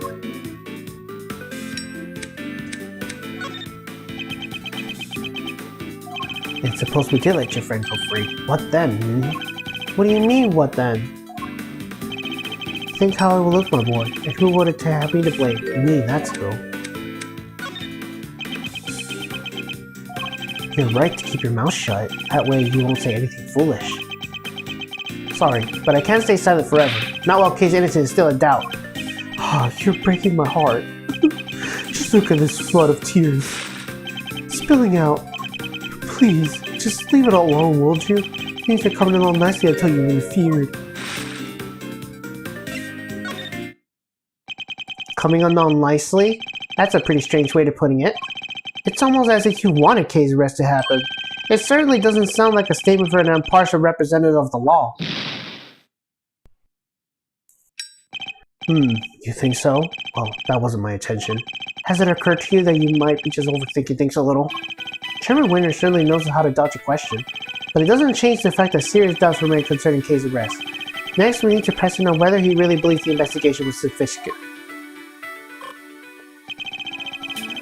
We can't allow these statements to go unexamined, no matter how true they may seem. One of them may just give it a breakthrough we need. You can hardly say your investigation was significant. You're the one who called it all the shots, weren't you? Included the decision that the cabaret Kay arrested? Oh ho ho, I'm afraid I'm nowhere near as influential as you think, dear boy. You're the chairman of the committee. It doesn't get much more influential than that. Not that I care about such things. You own me. It's enough to drive an old man to tears. You have to forgive me. I'm not a defensible type. Oh, if you're going to insist on being so blunt, then I'm afraid you won't be seeing your prosecutor's badge again anytime soon.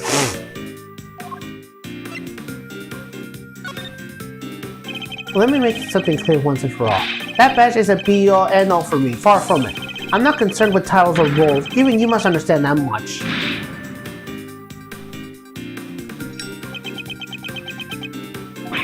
So young. So very young. A word of advice, Miles, for somebody who has been around the block. You're hopelessly naive, my boy. Idiotically so. Well, that certainly got under his skin. He might be last guardian of his answers while he's still in the state. Now's my chance. How much time do you spend on your investigations anyway, altogether? My, you really don't give up, don't you? But even my patience has its limits, you know. What a coincidence, so does mine. Now answer the question, do you believe that your investigation was significant or not? The youth these days are wont to be reckless. Makes me want you to put you in place. You're going to regret that, my boy.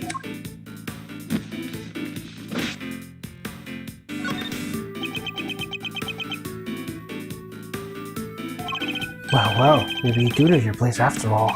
What's the matter? Scared? Hardly. I was just thinking about how best to proceed. Getting answers from the elderly requires sensitivity. They can get quite emotional after all. You have no common sense whatsoever, do you? Don't you understand? Your fate rests in my hands.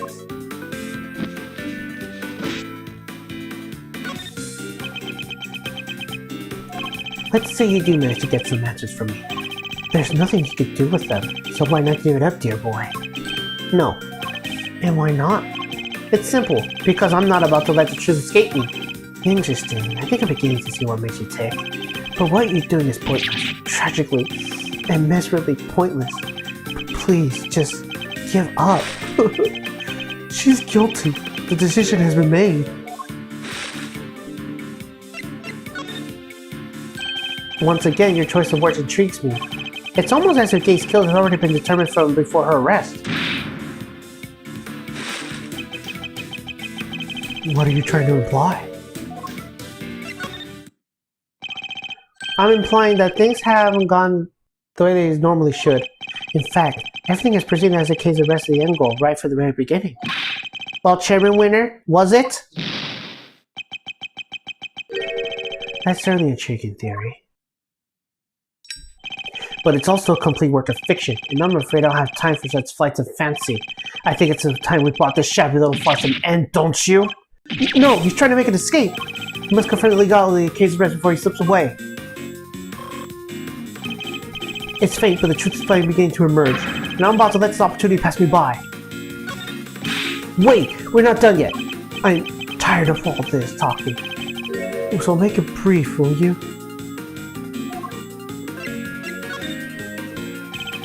Based on everything we heard about you so far, it's clear that Clay's arrest is fairly unfounded. Yes, I think so familiar with this particular afraid of yours by now. But I'm afraid it doesn't matter either way. You don't have what it takes to secure her release anyhow. How dare you take this so slightly of a man of the law? My, aren't you a rude little boy? But my fuse is only so long.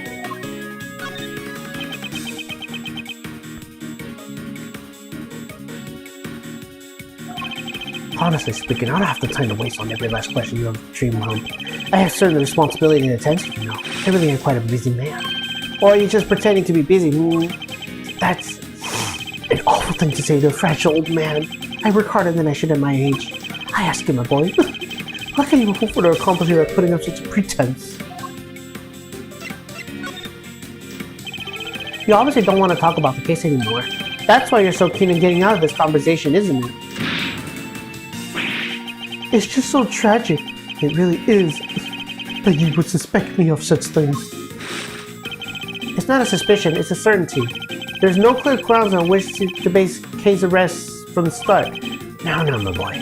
Let's not get carried away. There's plenty of evidence to support a case. The mask, the letter, the cartridge, they are all of her possession. And of course, her confession. More than enough to prove her guilt, I say. But those are... What's the matter? Struggling to come up with a way to explain everything away?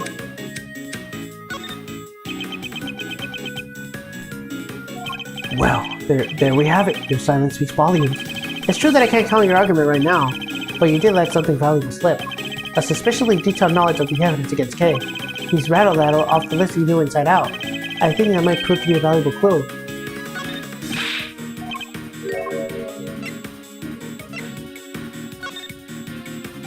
Who gave the order? Who decided that Kay should be arrested? You know, I can't seem to remember.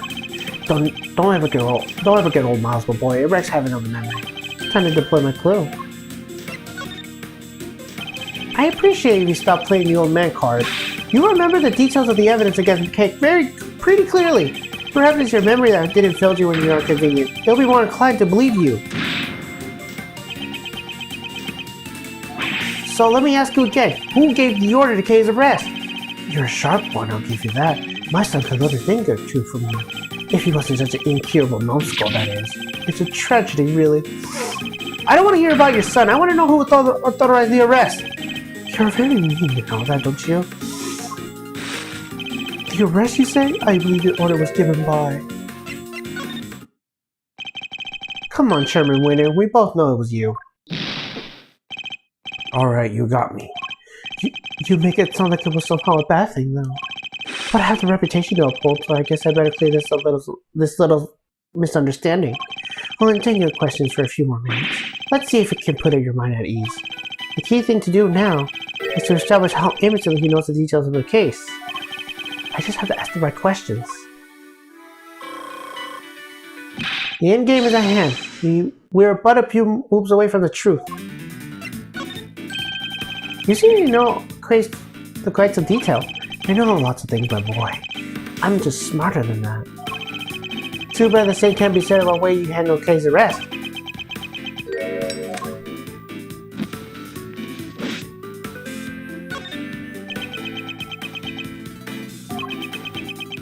I'm a very busy man, so try to remember that I can bring this little chat to an end whenever I so choose. It's only taking so long because you won't give me a straight answer in any of my questions. If only you stop giving me a runaround, we'll be done already. So let's try this again. You seem to know the details of the case quite intimately. Why is that? Because I read the case file. Not exactly the most thrilling use of my time, of course, but it's part of my job. I have to be a good role model. I can't seem to be slacking. It can't be so hard. But if I had some time in my hands, I'd read the whole thing from cover to cover. That's strange. I could have sworn you just told me you're a very busy man. I say the cracks are finally starting to show, wouldn't you? If you're so keen on being an upstanding leader, you start by releasing Kay, you know. You really don't give up, don't you? It's a moving sight indeed, my boy. But a tragic one too. After all, your efforts are for naught. I'm afraid your little friend was found unconsciously at the scene of the crime. We have yet to hear much about the circumstances under which Kay was found. She was lying unconscious in the storage room, correct? That's right, although I'm not at liberty to tell you how I know that. He knows some things even we didn't. In fact, he seems to be aware of every tiny detail about the case. This could be a valuable clue. The suspect, Kay Faraday. How much do you know about her exactly? I know that she's a suspect. Aside from that, not much else. Cross my heart, but it's true. Time to deploy my clue. Sorry, but the more you tell me, the less sense the story makes. For one thing, you know details that even those investigating the scene were not aware of. Why is that? Just how much do you know, Chairman Winner? Oh, there's that imitating face you like to make again. Well, two can play this game. How do you like me now? Do I have something to commend you with your dogness? It really is something. I'll take that as a compliment. Take it however you like. But wrap this up, won't you? I just don't have the stamina anymore. She's the culprit, the only possible suspect. Just accept that already. Just how much more evidence do you want us to load her down with? It's goodness sake. Load her down with? Yet another interesting turn of phrase. One that makes it sound like she's a lot The items Kay was carrying might have been foisted upon her. Impressive. You really do pay attention, don't you? It's no wonder they used to call you a prodigy, Mr. Ex-Prosecutor. I think you know the answer to your own question by now. Why don't you just go ahead and say it? I want to hear it from you.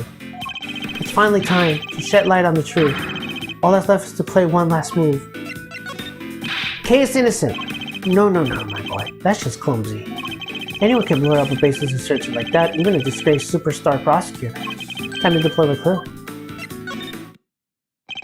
Kay was framed. The true culprit set it all up so she would take the fall instead. That is my answer, and I won't let you deny it any longer.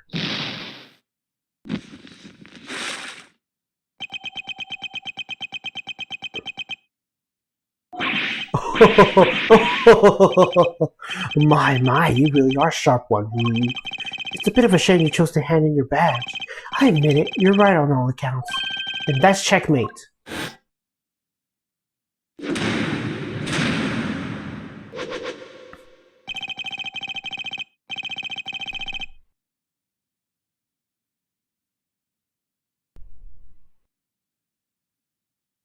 You know Kay was a real murder, yet you still had her arrested. What's worse, you thought you could get away with it. Well, you won't. Not if I can help it. And there you go with that naive again, my boy. I guess there's always your problem. With the girl arrested and the conviction secured, this whole mess goes away. And that's what will happen. But those interested in the conclusion like that, sir. The committees, I suppose? And mine? You know, listening to you just now, well, you really got a tears flowing, I have to say. It was poignant and heartfelt and sincere, and utterly infuriating. Look, I'm no perfect, I know that, but your lack of cause suffocation in these matters are beyond the pale.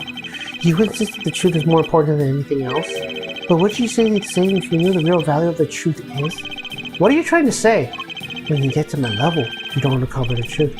You make it, little by little. Kay Faraday, murderer. That's the truth. The truth I create. Yes, my boy, that's what I like to see. You're so sincere sometimes. It's painful. It just makes me want to put you in your place. Knowing the real truth will get you nowhere. Because that's how much it's worth. Nothing. Shocking, I know. Why not go after the real killer? How much do you even know what really happened? You're still not getting it. That's your truth. And it's worthless. Mine is all that matters. You understand what I'm saying, don't you, Mr. Ex-Prosecutor? I have all the power here. Curse you! Oh, aren't you menacing? You and your little friend are just as bad as each other. Violent criminals who deserve to be locked up. You'll pay for this! And with that, yet another person disappears from my life.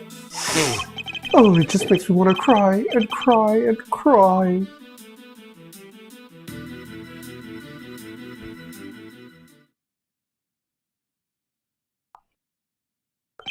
I'm not planning to disappear just yet, Chairman Winter. There's still a hearing later today.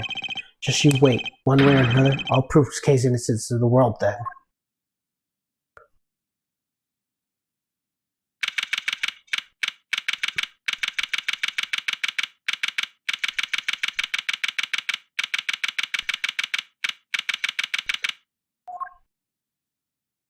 Ten members, over the majority are present. I hereby call this hearing in order. We are gathered here today to assess the professional conspiracy of Prosecutor Miles Edgeworth. Here, in this sight of the goddess, we do solemnly swear to pass judgment and frank judgment. Fair and frank? Don't make me laugh. Faraday, if you would be so kind as to summarize the case against Mr. Edgeworth. On April 5th, despite having been advised of the legality of the investigation he is conducting, the accused refused to cease, and eventually had to be detained by himself and Chairman Winter. His actions compromised the investigation into the murder of a certain defense attorney, and despite having to be present with copious evidence of guilt, he continues to insist that the suspect, Kay Faraday, is innocent of all charges. Perhaps you could explain the details of the murder justice as well? Of course, on the morning of the 5th, the body of the victim was found here in the community chamber. Further explanation will be provided by me, Eustace Winter, Premier Prosecutor. The floor is yours, Mr. Winter. The murder itself happened late at the night of the 4th. The victim was Miss Rosie Ringer. The same night, an ill auction is being held here in this very room. Ringer took part of the auction. I think, yeah. Meaning that the murder took place somewhere during the auction? When she was found, Ringer was dressed as an outfit that matches the description of the auctioneers. However, due to the fact the auction carried on since the murder had occurred, I deduced that Ringer was not in fact the auctioneer. You deduced nothing of the sort. And what about the basis on which the suspect was detained, Mr. Winter? Yeah, I got this. So Faraday was overcome by... crushing remorse, Eustace? Yeah, that. Tons of crushing remorse, so that she confessed. Yeah, according to her confession, she was on the roof of this building when she encountered a person in the red raincoat on the viewing platform. And that person was Miss Ringer, I take it? Precisely, Mr. Chairman. The killer dressed as the victim the auctioneer's offered just after the fact. But at the time that she was killed, Miss Ringer was wearing a red raincoat. And who would have won the race to find that raincoat nearby? Me, that's who! Did you? I thought it was somebody from forensics. Strictly speaking, it was found by one of the forensic investigators under Mr. Winter's command. I knew it. The blood analysis on the coat shows that it was indeed Miss Ringer who had worn it. And the suspect's confession was the final nail of the coffin, and she confirmed having committed the murder. So as you can see, Kay Faraday was the killer. There's no way anyone else could have done it.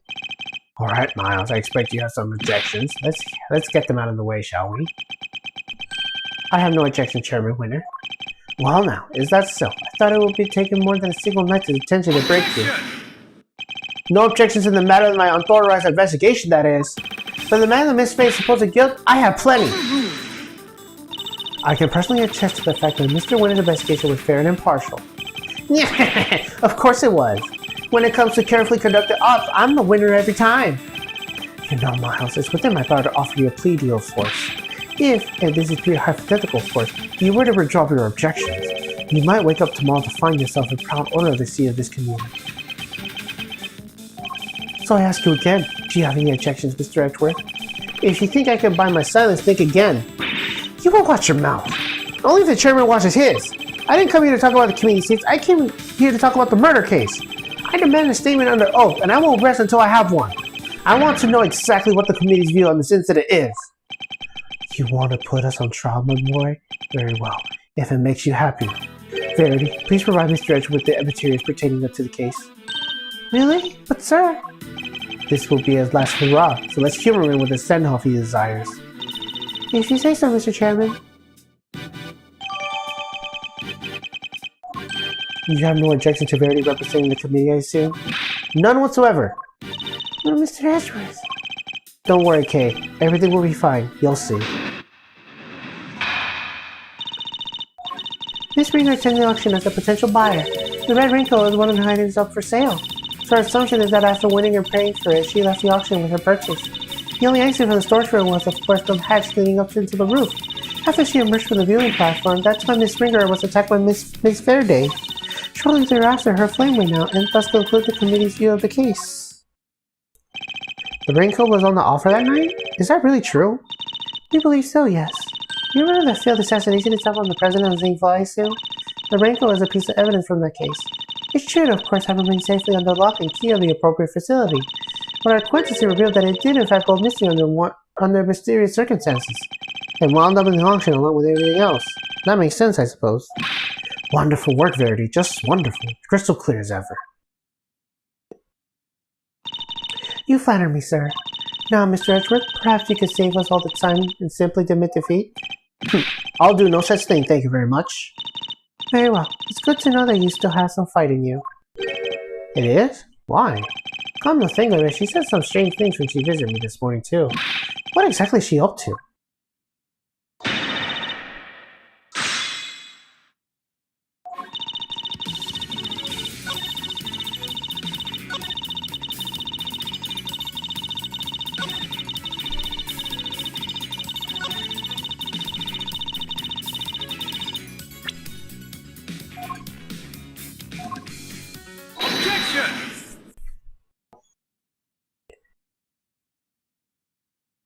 Maybe you could clear something up for me, Judge Cabal? What is Miss Hart doing here in this hearing? She's an eyewitness. I thought it would be obvious. Well, now, I ain't really an eyewitness, just more of an ear witness, I guess. She's not exactly the most confident, inspiring choice to help you make a case, is she? I like to think I choose my hours a little more carefully than you, Mr. Edgeworth. then you should question them more thoroughly, because there's something she hasn't told you. Take a look at this. It's a photo taken by Miss Hart. Yes, it's a storage room, correct? What of it? According to your theory, the murder occurred off the roof. But according to Miss Hart's testimony, she happened to witness the entire incident unfold in the storage room, just before she took this picture. Wait, you're saying Cavell got it wrong? That's exactly what I'm saying. What? Miss Hart, if you may confirm your account of the events you witnessed that night, you saw the person in the picture, correct? I sure did, clear as day, and with my own 2 eyes to boot. And what were your impressions at that point? My impressions? This right here's to scoop the chantry, something like that. Yeah, that makes sense. I was hoping more of your impressions of the person in question. Oh, that there a walking mule taker? Seriously? That's a little joke. No need to look at me like I done sat on your lunch. Old red raincoat, huh? Why? What took one look? I thought that's a perp right there. And therefore lies the rub, for Miss Hart have thought such a thing means the murder occurred. Oh, Mr. Edgeworth, why won't you learn to use your words? If it's an explanation of the facts that you require, and you're only asshole, you know. What do you mean? Are you sure you're about to raise an issue of the voices Miss Hart heard? Voices that may be unrelated? Unrelated? You can do better than that! What's one of the voices Miss Hart heard really giving me ringers? You're kidding me, right now folks are talking crime-related turkey. My name's in long dang art. Oh, but you did hear them clearly? Well, can't exactly say for sure, but I can't rightly say nothing. You know I didn't use a voice changer. I done all that. Precisely, Miss Hart heard voices, but those voices were disguised, which means we cannot even begin to discern that whatever she did over here had anything to do with the murder. Objection!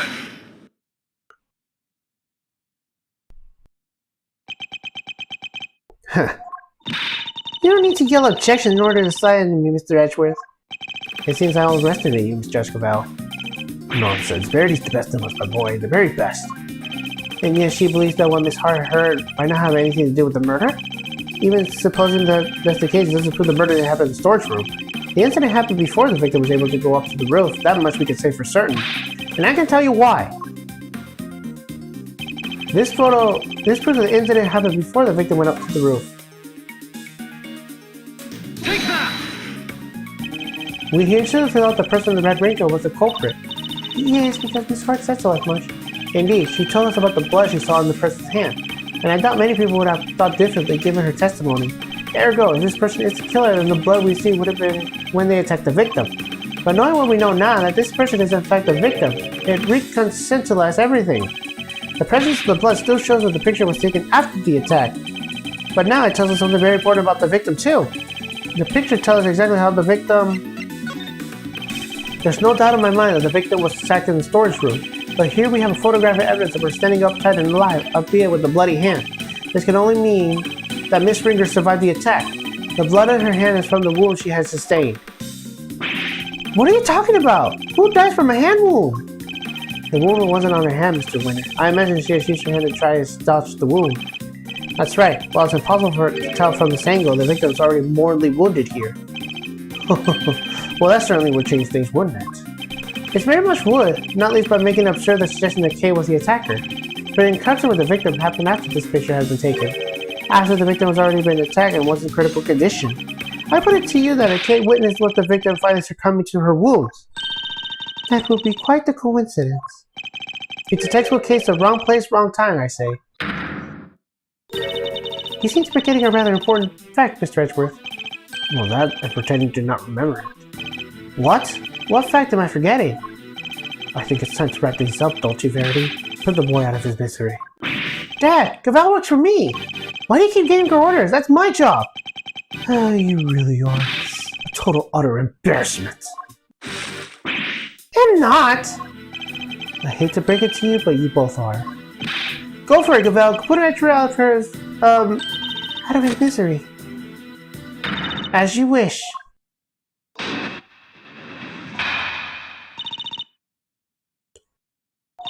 Miss Ringer's body was found with 3 wounds in her chest. And we know that these wounds are from, won't we? That's right. They're from when she was stabbed in the chest by a 3-armed counter bro. I doubt anyone could survive such great wounds. If you care to read the coroner's report, I'm sure you could change your tune. Nicely done, Gambit. Now Edgeworth will have to make several objections. Yes, I'm afraid I will. What? Why? Weren't you listening? Oh, I was listening very carefully, in fact. Hence my objections. Come on! Why do you always have to undermine me? That's never my intention, I assure you. It isn't? Because you do it as well as yourself every single time already. Of course it isn't. Yeah, I knew that because I'm... Please, Eustace, just stop for goodness sake. You already embarrassed me enough. Huh? What do you mean, Dad?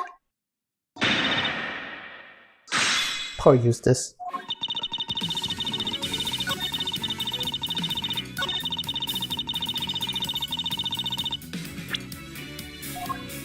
Objection!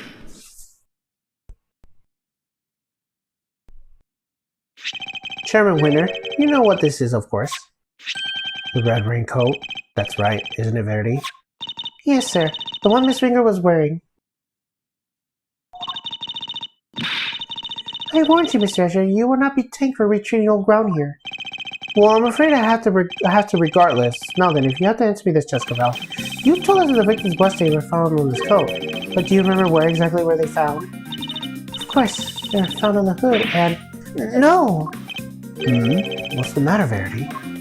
The hood and the blood found anywhere else on the vein cloak? No, it was not. Doesn't it strike you as odd? The victim died of a stab wound to the chest. Wouldn't you at least want to expect to find bloodstains in that area? And yet, there was blood only on the hood. That's a glaring contradiction if I ever saw one. The head wound on the victim's stomach wasn't just an incidental injury. It was inflated before the stab wound was into her chest. Perhaps you are correct. Perhaps the victim did sustain a head injury first. As you said, if it had been stabbed further, there should be a blood on the chest area of the raincoat. Therefore, Miss Ringer cannot be stabbed before the head injury had been inflicted on her. But even if we concede this point that the head injury came before the chest wound, what difference would it make? How does it change the understanding of the case? I say it changes things a great deal. In fact, I raised it even before a fundamental contradiction. That is quite a bold claim, Mr. Edgeworth. I have to admit, you have me intrigued. Perhaps you could show us this fundamental contradiction? With some evidence? Which piece of evidence best demonstrates the contradiction in order of the injuries revealed? Take that! This is Dr. Hertz's preliminary findings.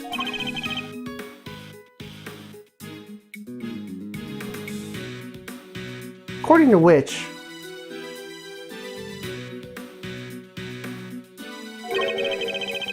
the victim suffered head injury post-mortem.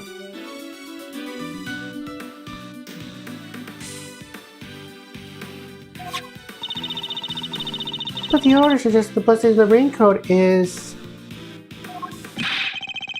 exactly the opposite, yes.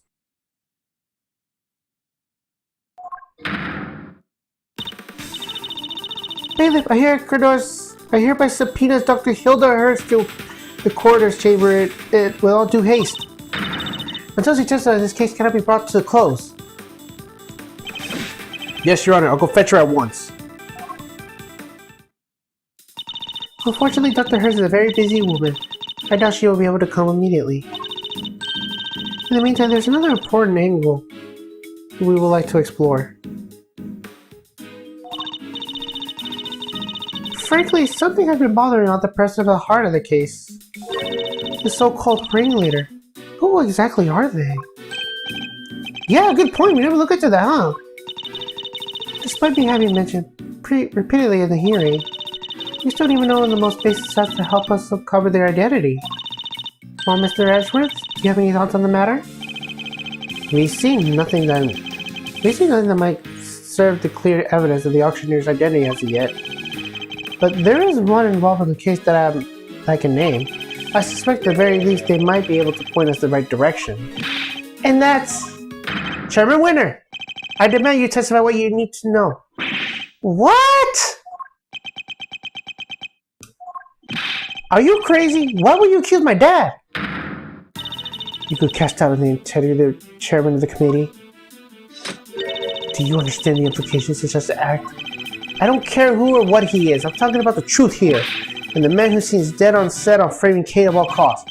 The mask, corded, stick and snub, and everything else. The items Kate was carrying when she was found, they were deliberately placed in her possession somehow. And by Chairman Winter himself. shocking accusation and one I find hard to believe. But for the sake of completeness, I must ask, why would he do such a thing? To cast suspicion on Kay, of course. Why else? I even managed to get him to say something on that effect. Chairman Winner, your rebuttal, please. I think the good chairman might be in shock. So what if I did? Did you hear me, dear boy? I said, so what if I did? You say you got me to admit as much, but where's your proof, With no witnesses to speak of, your word alone is hardly enough to make an accusation like that stick. Or do you mean to tell us that you saw something more to base your outburst on? He still has the ignorance he showed back in the detention center, and yet... Mr. Edgeworth? I am going to have asked you to explain yourself. If that's alright, Mr. Chairman. Not at all. I'll be very interested to hear this for myself. I'm intrigued to learn more Miles have gotten the idea I'm some sort of criminal. Because you never find a more fine and upstanding citizen like myself. He has a lot of nerve acting all innocent like that. Very well. Let's start with the very beginning. The fact that the auction took place right here is this hollow trial chamber is the point of suspicion. A location that should, by rights, be accessible to only members of the community. Yeah, they all have key cards in this room after all. Furthermore, these auctions are held on a somewhat regular basis. And for that to be possible, there can only be one winning explanation. That's right, Mr. Winner. The auctioneer is the member of the committee. Well, no! What on earth is wrong now? What do we do, Dad? I played right into his hands. You did indeed, you other nitwit. But Miles, my boy, you do realize that you cast quite a white net of your explanation. That's true, there are 11 members of the committee altogether. 10, given Miss Ringer's unfortunate passing, 10 potential suspects on hold. Well, certainly isn't me. And it can't be the chairman, can it? Alright, speak up, right now. Calm down, all of you, please. Well, Miles, is it all the proof you have against me? You're very quiet all of a sudden. But it's too late to back out now. You accuse a former chief prosecutor, current chairman to the crime. I will tell you to prepare for the worst. But there's no prepping on what you're about to face. You've been forcing us to argue over every little detail for a while now. Where the murder happened, the order of the victim's injuries, some other things I hardly remember. But you need to not bother, my boy, because it's all irrelevant to the end. Think about it. The suspect herself has already said she did it. That's all that matters in the end of the day, and her sentence will be lighter for it. So rejoice. And there you have it. Feel free to pick holes in it as you see fit. How can I when that was barely a testimony to begin with? That man, he's a very powerful person, isn't he? It's okay, Mr. Edgeworth. Please, just let it go. I did it. I'm the murderer. I even remember doing it. You saw a flash of something half remember, Kay, nothing more. If you must believe in something, believe me when I say you should believe in your own innocence instead. But I'm up against the head of the committee here. This isn't going to be easy. But he seems to be thinking he already won. Perhaps I could use that against him.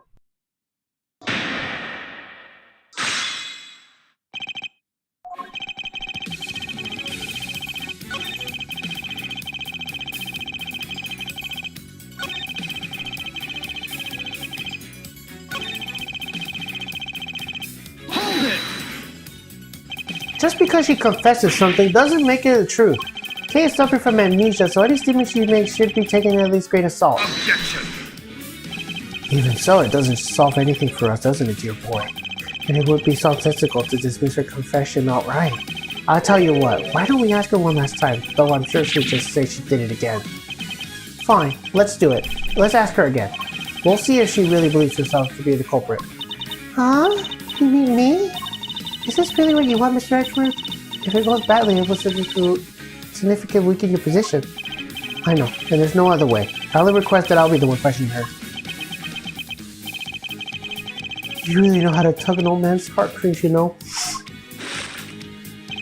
Well, fine, ask away. On one condition.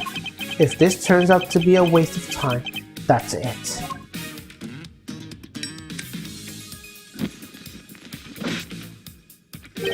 We'll call the proceeding to an end then. Then and there, agreed? Call the proceeding to an end? You mean the hearing? Yes, dear boy, that's right. Perhaps you aren't a complete muddlehead after all. Now, just so we're clear, if we ask again and all that happens to be the girl confessing her guilt, she is officially declared clear to you on the spot. Yes, that sounds like a great plan, as you say so myself. That's it? You just declare her guilty just like that? That's the gist of it. It's a big risk, but he's going to find a way to condemn her either way if we don't do something. Kay. Yes? We know it's a lot to ask, but I need you to think. Do you remember anything else about what happened on the day of the murder? Anything that might help us prove your innocence? Why? Why are you still fighting for it, Mr. Edgeworth? It's no use. I can't be a help to you. Sorry. I'm too scared to try and remember anymore. What if I remember something even worse? And if I did? I'll just be making more trouble for you. Please, just accept it. The Kay you thought of you knew is a dangerous criminal. A criminal who let you down and betray your trust. Don't worry, Kay. You have nothing to be afraid of. I may not have known you for very long, but I know you well enough. And right now, I say I know you better than you know yourself. You would never commit a murder. You could never, because this is who you really are. Take that! You're the great Yatagarasu, a noble outlaw who could never stoop so low as to kill.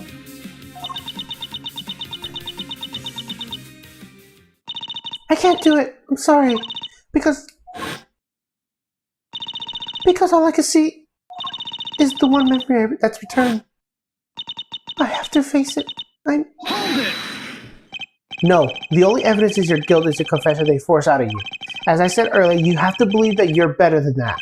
Or are you saying you don't believe a word of what I've been telling you? No, it's not that. You're trying so hard to help me. You're risking so much for me. It's too much. You have to stop. I'm begging you. Ah, so that's what's going on. I thought it was strange, but now I see. The reason you're allowing yourself to be railroaded into accepting your fate is because of me, isn't it? Which is exactly what the Kay I know would have done. You're a good person, Mr. Edgeworth. I'm sorry to burst your bubble, but I'm not. And I don't plan on becoming one anytime soon. Because despite all your wishes to the contrary, I'm still trying to help you. So you see, I'm hereby being serving my own ego, regardless of what I put you through. Now, let's try this again. See it good in yourself, Kay. Remember the nobility you truly are. That memory of you committing the murder, you need to question it with all you have. That's all I ask. So please, do it for me.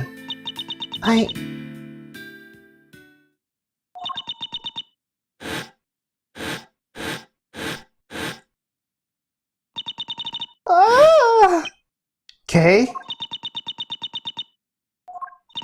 What's wrong? Did you remember something? It'll be some cliche movie plot if she did. A cow.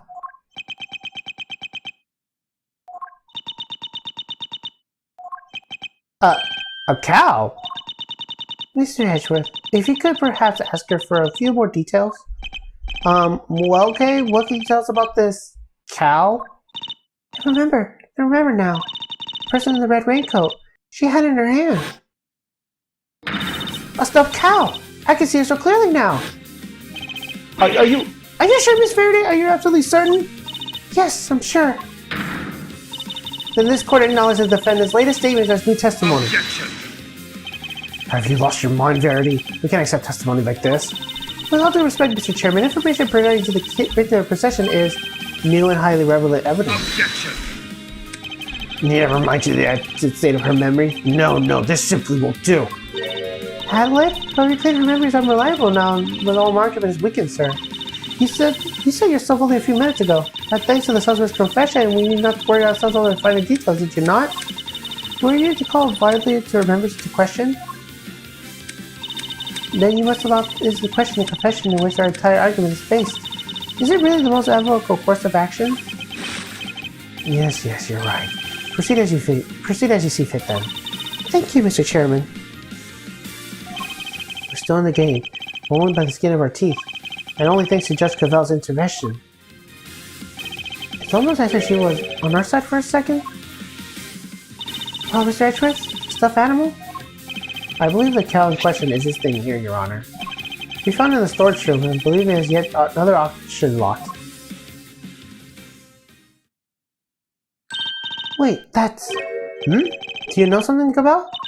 No, it's just not what I imagined. I suppose it's a rather odd thing for a victim to have been carrying. I shall look over carefully.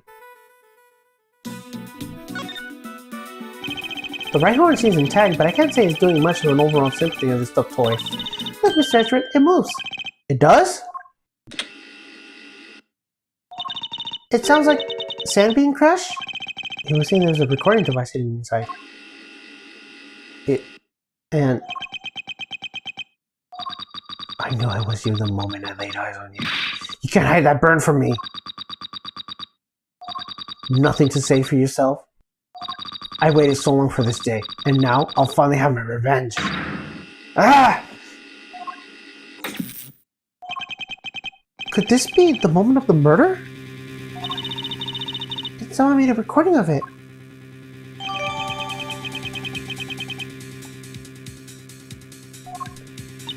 Hey, Mandan's right there. Them the voices I heard. Sure as eggs and eggs. Unfortunately, we have no way of verifying when these voices were recorded. Although they have nothing to do with the murder. If only there was some accompanying video footage. You got bugs in your ears or something, lady? I told, don't you? Them the voices I heard. And we already know the victim was holding that thing, right? So it gotta be where she got it from. Yes, it is a possibility, but a weak one without more words to back it up. We need something more, something credible. We need? Yet again, it seems like she's stepping in to help. Judge Cavell, I think we all know the voices from this moment of the murder. Considering from the moment the words we heard one of the speakers say, I knew it was you in the moment I laid eyes on you. You can't hide that burn from me. I believe we have something that would explain what these words were referring to and how it was related. This piece of evidence proves that the voices of when the murder occurred. Take that! The coroner's preliminary findings? How do they prove anything? Indeed. What are the space of the voices in the...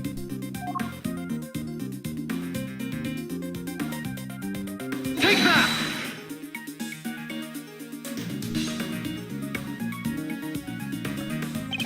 Think again of the voice we heard. That part in particular sticks out in my mind. You can't hide that burn from me. The victim had a promising burn mark on the back of her right hand. And what of it? According to case testimony, the victim was carrying a stuffed cow toy. And the burn mark, the identifying mark unique to the victim, was mentioned in the recording and it captured. Ha! It's just a coincidence. Stuff like that happens. All the time, right? I'm not so sure it does, especially not in this case. The court accepts that the recording may be from the time of the murder. In which case, one of the two voices must belong to the real culprit. And based on the contents of the conversation, it seems likely that it's the one we hear the most. But that still doesn't tell us anything about the killer's true identity, or even if they're male or female. Due to the voice change is correct, unfortunate but avoidable. One thing, however, has become clear. We are now able to say that the voices Miss Hart heard was those of Miss Ringer and her killer. Just like I done tell you they was. We can say something else now. Then let's hear it. That is, if you don't mind, Mr. Chairman.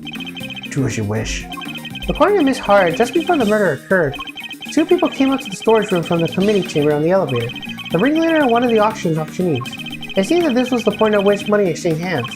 The murder happened immediately afterward, and the auction carried on after that. All the points in one key fact. What else does this latest revelation tell us? Since the ringleader was the auction's sole auctioneer, then it follows that they cannot be the victim. Hey, Cavell? But right now, Eustace, there's a good boy. And if they weren't the victim, then they can only have been the killer. Compelling argument, but hardly conclusive. I am fully aware of that, Your Honor. I'm merely warming up to the main event. There were certain traces left in the scene that seemed to suggest that the ringleader was the killer. And then please hurry up and show us. What is something that was placed in the scene that points to the ringleader having been the killer?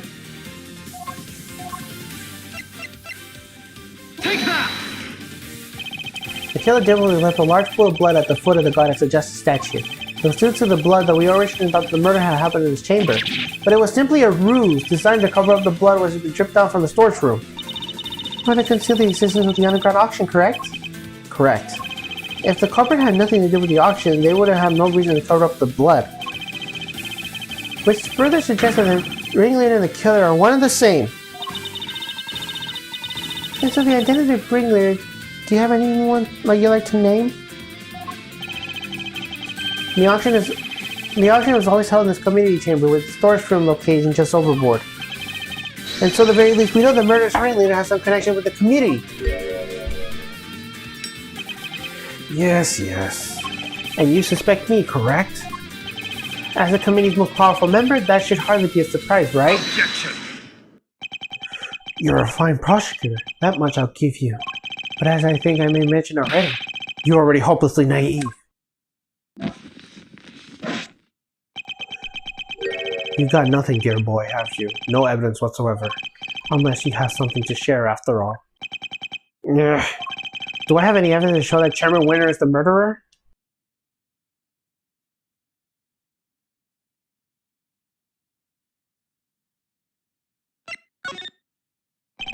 It was Chairman Winters himself who brought up the fact that I suspected him. And he seems confident right to the get-go that he's untouchable. Which means he knows I have nothing. Oh, Miles, my boy, time to pay the piper. Oh, I've always wanted to say that. Verity, he's all yours. Wait, dang it, I just remembered something. Huh? Did you have amnesia too? Nah, it just done came to me. That's an expression, you know how it is. Very well, say your piece. Objection! What are you doing, Verity? Mr. Edgeworth had made it clear that he won't give up until every last lick of hope has been extinguished. So extinguish we must, lest we try to drag us through this excruciating process again in the future. Yeah, what she said. I don't quite get it, but it sounded pretty cool. Don't worry, Dad. I'll help bring this to winning flash. We'll show them how wrong they are. Fine. Let's hear what the witness has to say. You heard the chairman, Miss Hart, if you would be so kind. Well, alright, Dad. Here go nothing. The facts, Miss Hart, and nothing but the facts, please. Don't you worry, your pretty little head on the front. I'm a journalist. Truth is my middle name. Calling me officially worried. So the ringleader's a killer, right? Which makes the victim one of the motion goers. Thing is, this doesn't add up. I couldn't 11 people down the hatch, see? Then the murder happened and then the auction started back up again. No, I had me look back downstairs right after that. No. And when you know it, there were 11 little duckies all lined up in the row again. How? And you sure of this, Miss Hart? Sure it could be. Your garble shit shot with my own two peepers. So, 11 before the murder, and 11 again after that. Right after me. Wait, that's a thingy! A contradiction, Eustace. Do try to keep up. Miss Hart, did nothing really change at all? I done tell you already. They carry run on again like nothing even happened. Oh shit, it was nothing much, but... What is it? That little mallet doodad. Can't have yourself an auction with that one. Kinda like the one Michigan got, but different.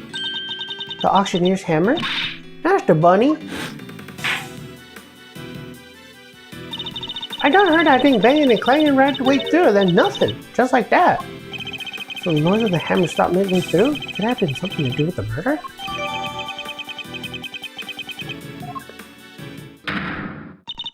If what Miss Hart is telling us is true, we have something of a problem. Meaning that the victim is neither the auctioneer nor one of the attendees. Your entire theory cannot stand, Mr. Edgeworth. Ugh. Chuck one out for justice! Eat that, Edgeworth! See, Mr. Edgeworth, there really was nothing we could do. No, there must be something that we are overlooking. Something we still have an explanation for. I just need to think. If I can't, Kay is...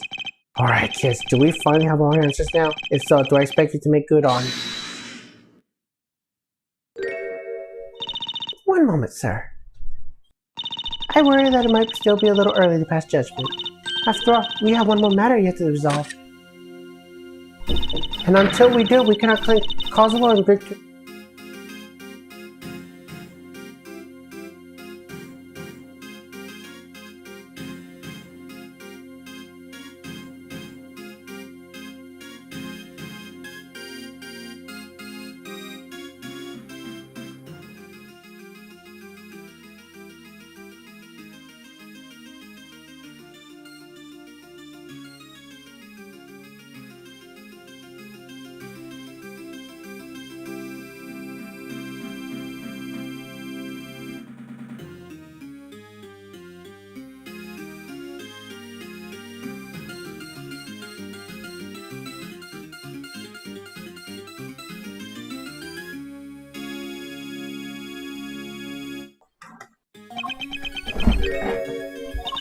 Is that not so, Mr. Edgeworth? Frankly, I expected to have raised your voice by now. Hold it, perhaps. Oh, yes, of course. And once again, she has directed us for the jaws of defeat. Very well, let's get this over with, shall we? What is the one matter that still remains? Why, the contradiction of the coroner's report, sir. That's... I'm back on the witnesses, Your Honor. What's this all about? Why are you calling back down here? Did something suddenly fall ill? I have the compromised ability to 2 seconds of ouch! This better be good. Did somebody else drop dead? Well, they might be sooner than they wish they had. Dr. Hertz, Miss Ledler, thank you for coming on such short notice. Let me assure you, this won't take long. Quit trying to butter me up and cut to the chase, will ya? Of course, he's summoning you here to confirm something. What is Judge Capel up to? Dr. Hertz, this court asks you to provide the unabridged truth regarding the following. Did you stand on your preliminary findings? Did you vouch for their complete, total accuracy? Grandma doesn't make mistakes, never! That's strange. Huh? What do you mean? In the course of this trial, the error was indeed found in her report. And so I ask again for the truth, Dr. Hertz. Did you alter, tamper with, or in any way falsify your findings? That's awful! How can you even say that? What are you asking me for? Why the heck would I want to do that? To help the true culprit, of course. As if I know everything about all that. I just know I didn't do anything of the sorts. And that seems doubly strange. What other explanation could there be just with your report? Mr. Edgeworth? I wonder if he has any thoughts on the matter.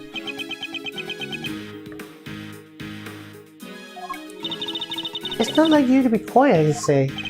Why does she keep taking charge and helping me? I still don't know what she's trying to do, but I'll happily take what I get. If anything was reported accurately and then handed off to Mr. Winter accordingly to protocol, then the report shouldn't contain any mistakes. Wait, for the record, I didn't do anything in the report! I guess we'll see, won't we? Dr. Hertz, perhaps we could begin by your side of the story? Why do we even need to? This is pointless! I'll be the judge of what's pointless, thank you very much. Whether we have patients back in the hospital! But Grandma, ouch! We really don't have time for this! Won't you please help us? I can't stress how important this is. Grandma says she'll testify. But could you please make it quick? If we're not back soon, people will suffer. And yet you had no qualms about taking your time and buying cotton candy last time we saw you. We'll let you go as soon as we can, I promise. Assuming you tell us the truth, that is.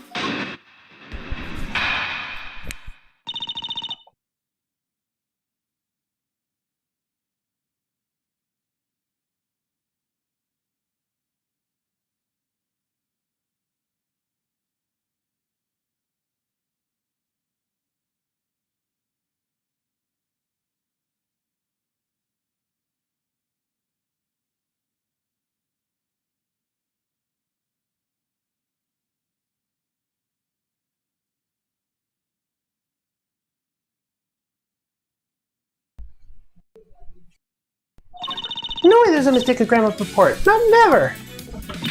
I've been dealing with it dead longer than you've been alive, Sonny Jim. Me writing something wrong as likely as ouch!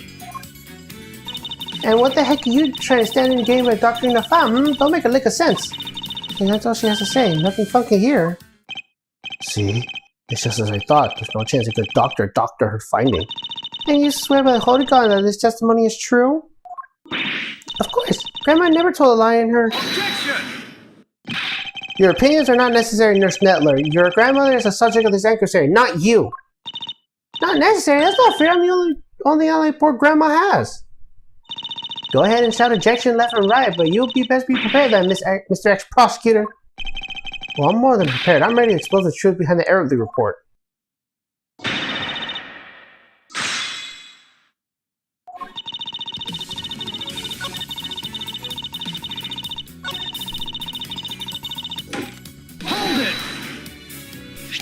The victim appeared to have put on his raincoat after sustaining a head injury, and yet there was not a single drop of her blood in the chest area in the raincoat. Therefore, she must have been hit by the head before she was stabbed in the chest, making it pre-mortem. Oh, ouch! I don't need you to teach me how to suck egg, young man. My dang report already says what you said, don't it? Your report states that the head injury appears to be a stain post-mortem, which is exactly opposite of what I just said. Oh. Sure. I diligently dictated the report of reports here, and then she wrote it down, just like I said. If something happened after, there weren't nothing to do with me. You dictated it? Could you please tell me more?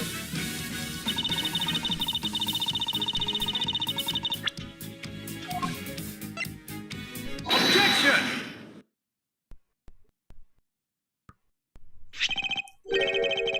Dr. Hurst, I'd like to take a look at the report for yourself. Oh, I read it too. Youch!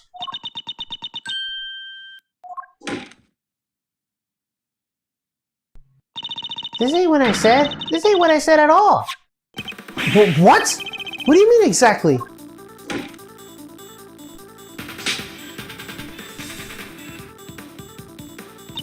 I don't know. But I can't say that. Snetler, if you're attempting to bury Miss Hurst's truth, I will gladly hear your confession myself on behalf of the goddess of justice. Dr. Hurst seems to be telling Jessica about something in private. What? I see. Very well. Allow me to rely on everyone what you just told me. Ain't no doubt about what I said. I did get my findings to Florence just like I told you I did. The followhead young thing must have wrote it down wrong or something. Wow, that was a great impression. Yes, but was it really necessary? So in summary, there was an error in her report. And it was all because of you, Nurse Ledler. The true fact had not been shown in the fact that the head injury occurred prior to the chest wound. The question now, Miss Nadler, is why did you introduce such an error? Just a minute, Verity. You make it sound like the poor girl did it deliberately. Whereas it seems to me they just made a little mistake. Pre-mortem, post-mortem, they're practically the same word, don't you think? Except they mean two completely opposite things. Things are deliberately, no doubt about it.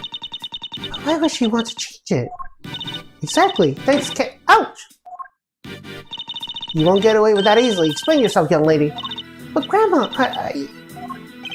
You submitted a falsified report and actually decayed being accused of murder. You owe us an explanation. But I can't tell you. You don't want to, but can't?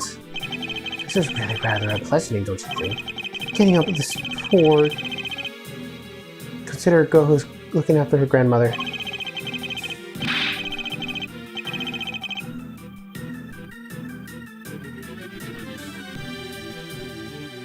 She has nothing to do with anything. She simply made him one tiny mistake, and let's just leave it in. You like that, won't you? Because the only person your testimony would hurt is you. What harm do you mean, my boy? Seeing as you know the de facto and ex-prosecutor, you're going to need to explain yourself better than that. I'll be happy to. I'll even spell it out for you. Nurse Ledler's role of crime is very important because...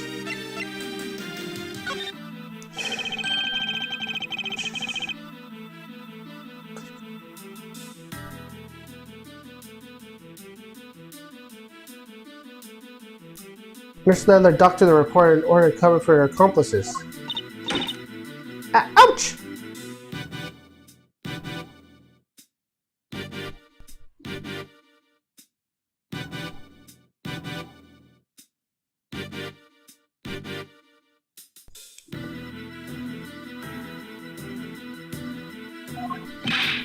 Oh, so she's a co-conspirator? That innocent young thing? Do share your grounds for making such a wild accusation, dear boy. Murder could have been committed by one person working on their own. Without at least two people, it wouldn't have been possible to... If the auctioneer was the murderer and the victim was one of the attendees, the fact that the witness testified there being 11 attendees even after the murder doesn't make sense. Hey, watch it! What do you call my good word in a question now too? That's not what I meant. In fact, it's quite the opposite. I'm taking you for your word, which means there must be a co-conspirator. I know it's hard, my boy, but sometimes you just have to accept that you were wrong. Objection! I wasn't wrong, I just wasn't considering the possibility of the killer having an accomplice. But as soon as we do, things start to fall into place, and the killer's accomplice returned to the auction room in place of the victim. There would have been indeed have been 11 attendees both before and after the murder.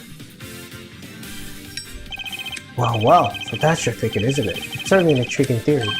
But surely impossible to have been spotted right away. I don't mention that Nurse Nettler looks strikingly different from the victim in build and stature. With the help of the mask, she could easily have replaced Miss Ringer without anybody noticing. Well, Nurse Nettler, is that what happened? Did you take the victim's place at the auction? I wouldn't do something like... Now tell us, the ringleader. Who were they? I can't tell you, I just can't. It'll hurt Grandma too. Ouch. But Grandma... Don't you worry about me, I can take it. You just tell me everything, child. But... Grandma...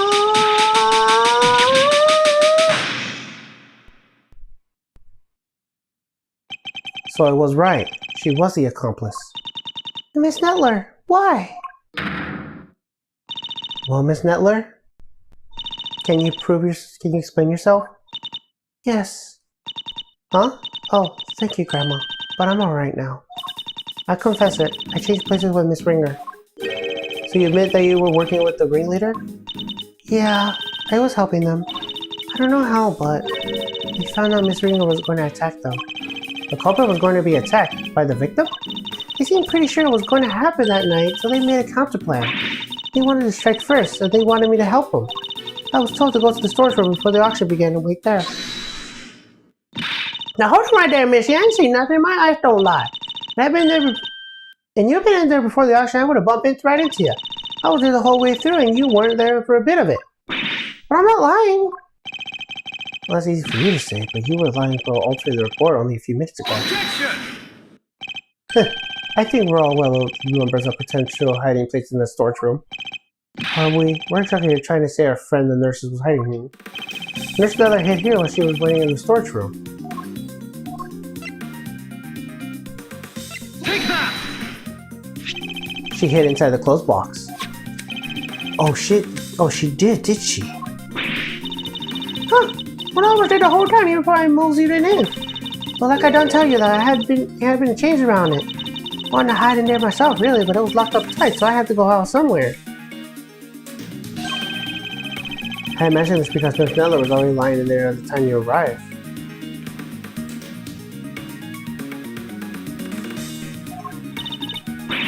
That's right, we didn't want anyone to open it, or it would have blown our cover. So the ringleader told me to climb in and wait until it's time part of my plan. And they wrapped the whole box and shipped the chain.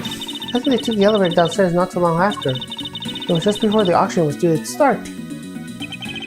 So as the auction was beginning, you and Miss Hart would have been the only people in the storage room? Yeah, I think so. The auction proceeded as it always did. Until a certain customer came upstairs to complete her purchase, that was when the incident occurred. Miss Hart overheard the victim of the culprit exchange words around him. You betcha! I was hiding behind that statue that shaking like a dang leaf the whole time. In the middle of the pour, Miss Ringer was killed by the auctioneer. I imagine that the auctioneer then carried Miss Ringer's body over the clothes box, from which Nurse Nettler emerged and swapped places with the victim. After placing Miss Ringer's body inside the box, Nurse Nettler's role was to pretend to be Miss Ringer. The two of them then returned to the room below as if nothing had happened. Does that about sum up what happened in the storage room, Nurse Nettler? Yes, in fact, that's exactly what happened. Hold up, so you just walked right back in and nobody noticed? This is two completely different people we're talking about. You're telling me not a one of the other folks down there has seen the auction caught it on? Why would they? The other auction goers have no reason to notice the difference between Nurse Nettler and Enter because... As we have seen, Miss Ringer and Nurse Nettler are about the same build. What's more, the auction rules accompany the tendency to wear the mask at all times. If Nurse Nettler was wearing the same clothes as Miss Ringer, nobody would see any other wiser. No, and they weren't. They brought Miss Ringer's clothes and ouch! And left the poor child in her smalls. Have you no respect, girl? No, Grandma, I thought the same thing. I wouldn't be so nice to leave her like that. So when the ringleader wasn't looking, I put that raincoat on her. So that's how Miss Ringer came to be wearing it. Plus the auction was able to carry on as before. Guess that part where I cut the red raincoat of it came after. Yeah, it must be. Then it all makes sense. Right after that, when I was run over and looked outside the elevators, find me 11 happy auction goers and back to a snug little hidey hole. Don't tell me you were hiding back there the entire time after that. Well, that is, not exactly. What is it? Did something happen? Well, maybe I ought to have mentioned this before, but I fell asleep for a few winks after that. Well, passed out, unconscious, you might say. What? What happened? Oh, nothing much. Kind of silly, really, but, there was this sudden loud noise and, it startled me just a little bit, you know? Alright, maybe more than a little, but I just witnessed a murder. Can't blame a girl for getting jumpy. Guess that got my heart shook and my head faint. Before I knew it, I was out like a light. By the time I came to, it was the next day, and there you are clinging down that ladder. I see, so you were startled by the loud noise and fell unconscious? I suppose that means you don't know what happened after that. Not per se, but, well, after the auction was over, all the masks were back to the brag. So I reckon the guests done finishing up the route filled up one by one as they're supposed to. Nurse Nettler, once the auction had restarted, what exactly were you doing? I was pretending to be Miss Ringer and placing bids just as the ringleader wanted. I had to win the clothes box as I've been instructed. I had a dead body inside after all. Imagine if somebody else had won it, it would have been in real trouble then. So you had no idea the victim had vacated the box in the meantime? No, not until I came back as soon as we paid for it. That's when we noticed. The ringleader told me to go look for her right away. Except I found some other girl collapsed at the foot of the ladder instead. Kay. Yes, she must have fallen from up there the roof and been knocked unconscious. Guess the victim must have left the hatch wide open, huh? That would explain it. Kay would have been so shocked by seeing Miss Ringer fall motionless right in front of her that she would have been seeing the open latch and fallen right through it. That explains the noise that caused you to faint as well, Miss Hart. It was the sound of Kay crash landing onto the storage room floor. Yeah, I suppose. Can't believe something like that and Dawn knocked me out for so long, though. So in summary, by the time Miss Nettler found Kay, you were already sound asleep behind the statue. I think we got a good grasp of what occurred up at this point now. Nurse Nettler, if you continue. Sure, so I found Kay, and next I found Miss Ringer, and I put them both in the clothes box. We couldn't risk any of the auction goers seeing them. That would have been causing a real hoobaloo. Was this your idea, or the ringleader's? Theirs. But putting the raincoat on Miss Ringer was my own idea. I tried to get rid of it before they found out what I had done. I imagine they were none too pleased when it showed up as a surprise piece of evidence in this case. And lastly, the ringleader and I put in an auctioneer's outfit and repaired. Of course, which completed the deception and make everyone think she's the auctioneer. All in all, the auction finished without anyone noticing anything, and that was that. Now that we know the extent of your crimes, Nurse Nettler, if you have anything further to share, I advise you do so immediately. I wish I could tell you more, but I'm sorry, that's all I know. Except for one other thing. It did seem a little strange, I guess. When I was borrowing Miss Ringer's clothes, I took everything I could, but I couldn't take her hair, obviously, so ouch! You dang right you couldn't take her hair. What kind of medical professional are you? That's where you draw the line? So taking her clothes was okay? Her hair was totally different, the style, the length, everything. I kind of panicked. But the ringleader thought of everything, including wigs. 2 of them, in fact. There was a straight one and a wavy one. They were both stashed in the clothes box. 2 wigs? Why? Right? I wondered that too. I thought maybe they were worried she might have changed up her style. Anyway, I took the straight one. That was the one with the matched hair on the day. Leaving the wavy wig on the box. And that's everything you know? There's nothing else you're forgetting? No. Huh? No, really, Grandma, that's everything. And I take it that you really have no idea who the ringleader might be? Sorry, I only know that they were in charge of the auction. I didn't see them without their mask on. And they were pretty careful to keep our identity a secret from everyone. Ugh. Forget nothing concrete from them. Oh my, I was already about done. You're proving the nurse was part of the murder plot, so sadly for you, it doesn't change a whole lot. Because it does nothing to prove that Kay Faraday is the ringleader, and justice must prevail. You can't change the law, even for your sake. Is this it? Am I not going to be able to save Kay? Objection! Francesca, what are you doing here? As I told you before, Malfetti, where the case leads, I follow. Dedication is an impression of all of us. But don't you go getting the wrong idea, little brother. I'm only here to deliver the truth regarding the suspect. I'm certainly not here to forgive you for abandoning the way out of the prosecutor. I understand that. You should thank your former subordinate for what I'm about to share. For his desperation to help Kay Faraday, he gave me valuable piece of information. Did the gumshoe do that? Or Harry thought might have had what? For the final piece of the puzzle, Rosie Ringer's head wound was the first of the injuries she suffered, not the second.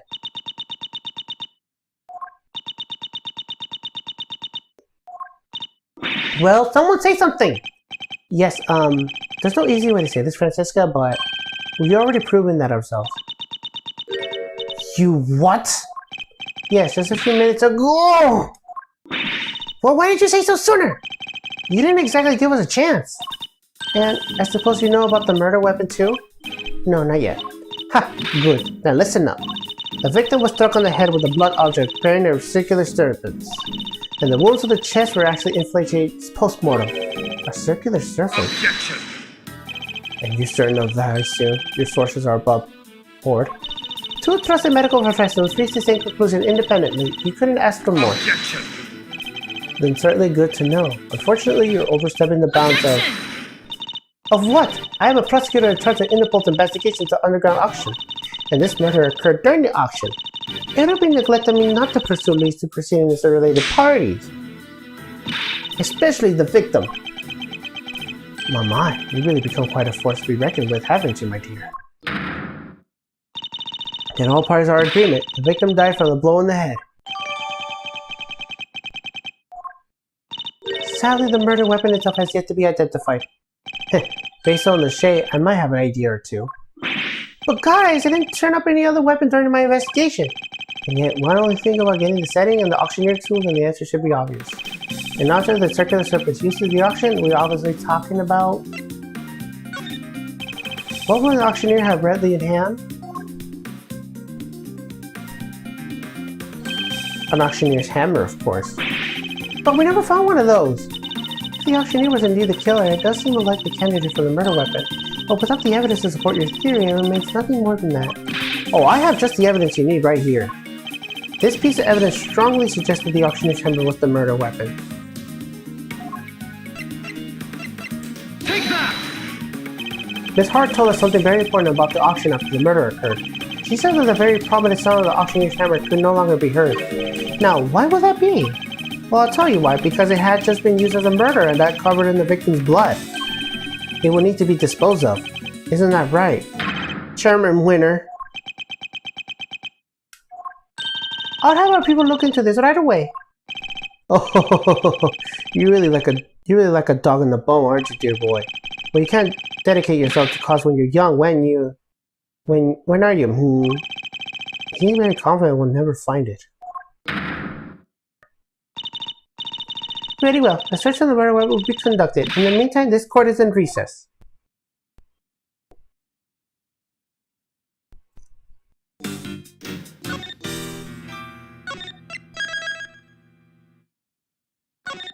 Right, let's finish this.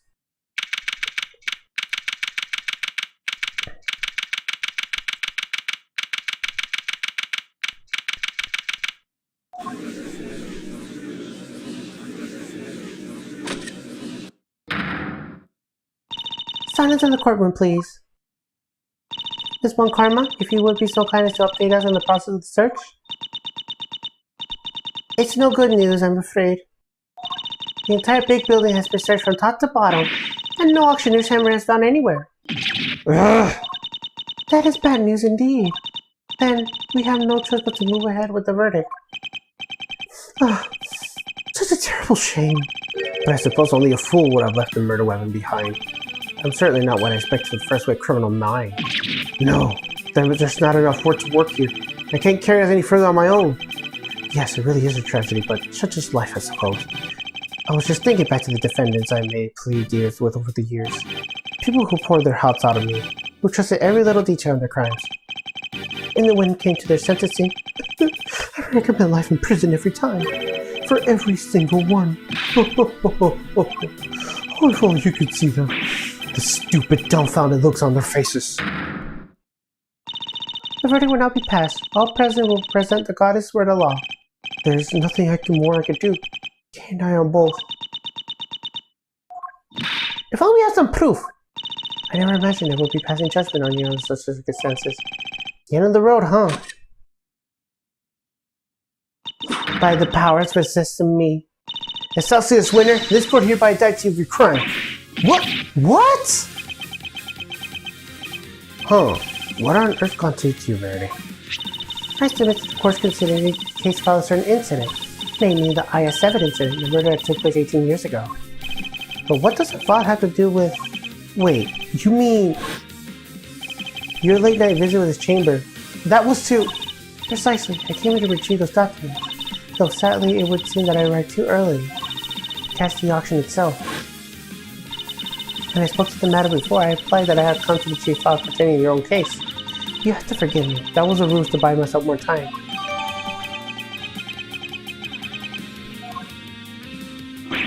What the heck are you doing, Gavel? You can't just accuse my dad. Without proper grounds, it's defamation.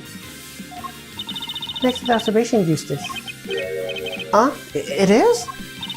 And of course, I have the grounds to make such an accusation. 18 years ago, Mr. Master Bokama has some details about the patient's body he's fabricated. He tells me he was forced to fabricate when the sculpture Artie Frost's body went missing. My papa? Fabricating information? What is the meaning of this? The incitement. The detective originally assigned to the case did in fact report that the body has gone missing. However, it seems that a certain someone was made pleased with Mr. Von Karma, and deliberately withheld that information in order to bring it down with a few pegs. What? What? This individual refused to allow anyone to go against their wishes or to challenge their power, and they know to go to extreme lengths in order to bring those who defy them to heel. 18 years ago, they were no different. In fact, they even ordered Dr. Hurst to create a fake autopsy report for the IS-7 incident. What? She was responsible for the fake report?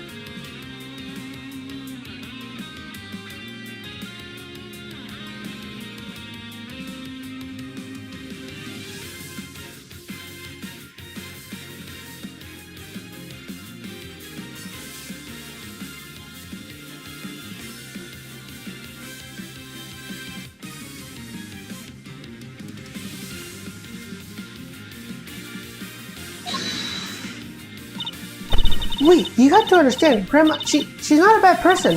She had to do what she said. He didn't have any choice. He? The person in question was the chief prosecutor at the time. The chief prosecutor 18 years ago? No. The man who gave Papa my first penalty in his career.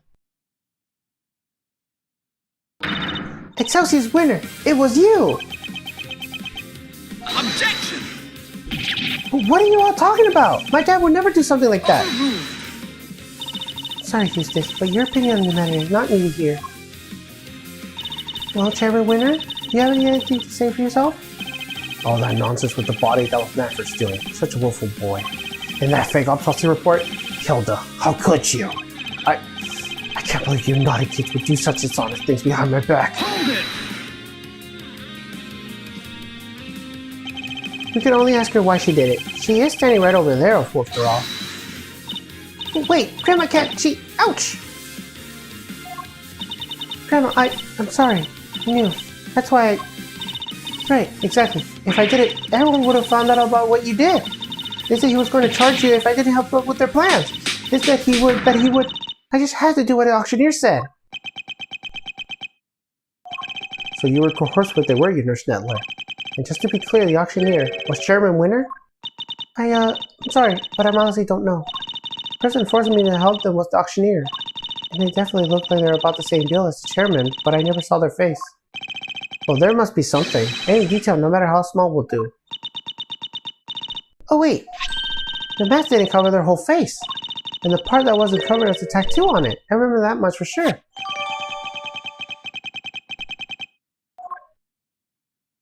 A tattoo? Objection! This all sounds very dramatic, but I really don't know what you're talking about. There's no tattoo anywhere on my face. I think I know that there is one, would you? This means I can't be the ringleader no matter how much you want me to be. I only hope you can figure it out who this shameless manipulator might be. Overruled! Your content of the courtroom is insult to the goddess. Are you sure it's not you who's being insulted here? I'm not the one who's trying to... I'm not the only one who's trying to bring you to justice. Miss Ringer had been trying too. And I refuse to let her sacrifice be in vain. Young Rosie was looking to take me down, you say? But why? I barely knew her. I always had a certain magnet charm, but I don't remember ever catching that particular eye. You barely knew the victim? Why, I do believe that's a new statement. The goddess demands that you offer her full testimony to the record. So that's how it's going to go. You mean to help me until I finally break? If that's the way you want to play it, fine. I'll destroy you all. Every last one of you. Mr. Edgeworth, please allow me to work with you on this one.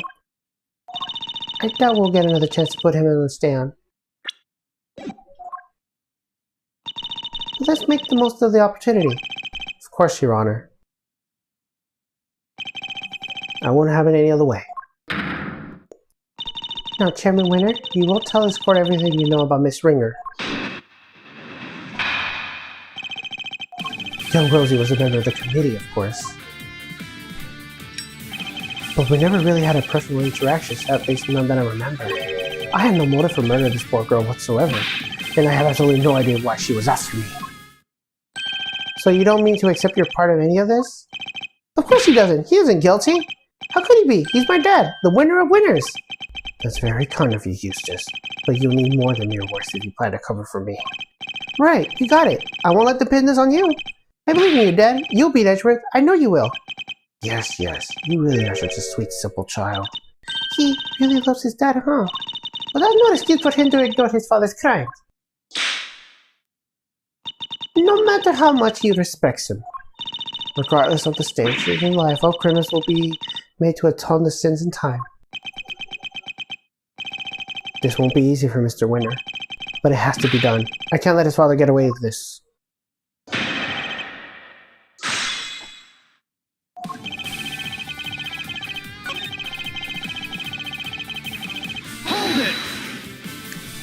So you're saying you barely knew the victim at all? That's exactly what I'm saying, my boy, yes. Why, I didn't even know about the burn mark on our hand. You didn't? I mean, what's the point?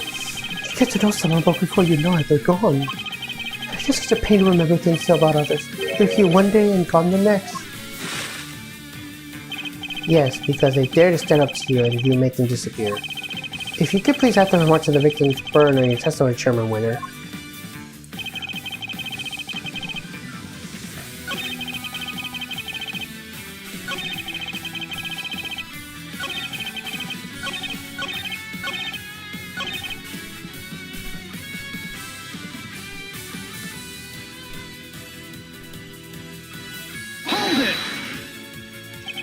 So you're saying you barely knew the victim at all? Oh wait.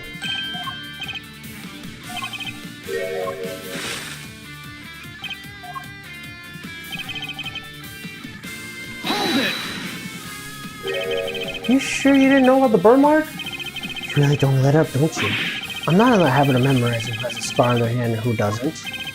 But that wasn't just any old scar, I'd say it's pretty noticeable in fact. Perhaps under normal circumstances, but now that I think about it, Miss Ringer did always wear gloves. Truth be told, I wasn't aware about the burn mark until after the incident myself. The victim's hands were always covered in a pair of gloves.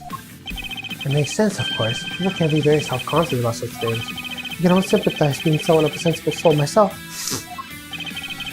I hope you're not too sensitive to appeal that statement in your testimony.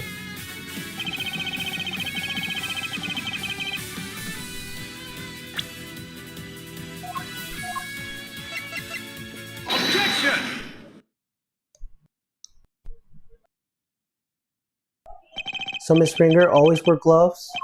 If she did, that raises a rather important question and highlights as quite a contradiction. A contradiction, you say? Really? If we listen again to the conversation that was captured with the stuffed cow, you still what we see I mean. I knew it was you the moment I lay eyes on you. Can't hide that burn from me. Nothing to say for yourself? I waited so long for this day, and now I finally have my revenge. Ah! We can't be reasonably certain that what we just heard is the moment the victim was attacked. I knew it was you the moment I lay eyes on you. You can't hide that burn from me. We assume that those were the words of the killer. And where's the problem with that? It seems like a perfectly sensible assumption to me. Heh, I'm afraid not, Chairman Winner. For you see, if the victim was already wearing gloves, as you could testify, then the burn mark on her hands should not be invisible to her killer. Objection! Just because the gloves can be easily removed, she could have taken them off during the auction. But she hasn't! She was still wearing them when I changed places with her. So they must have been in her hands when she was being murdered too. What are you saying, my dear? Do you know how much trouble you're in, don't you? I'm not scared of you anymore. I have Grandma on my side now. Now it's time for you to pay the piper, Winner, you dang devil. I see. So you're both looking to disappear too. That can't be arranged. Not this time, Excelsior's Winner. The only person disappearing will be you. Objection! Hey, you can't talk to my dad like that. Who cares if the burn was covered up? Why does that even matter? Objection! Oh, it matters. Because it turns our understanding the burn mark it's on head. What do you mean? What can the fact that the victim's burn mark was covered up possibly tell us?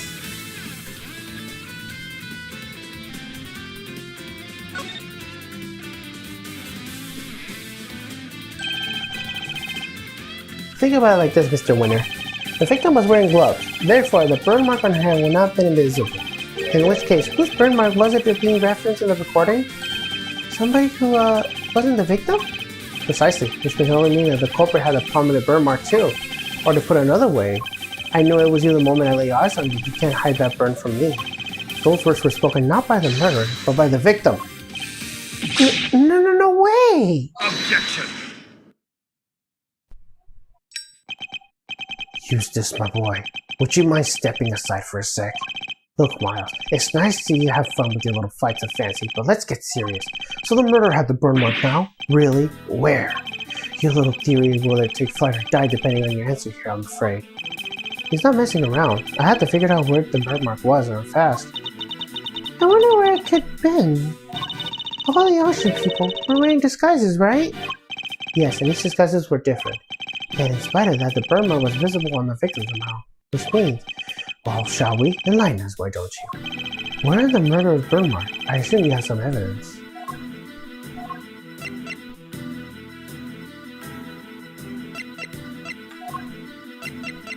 Take that! Here's my evidence. The outfit the ringleader was wearing throughout the auction. Or rather, the outfit you were wearing, Chairman Winner. And what exactly is that supposed to tell me? Objection!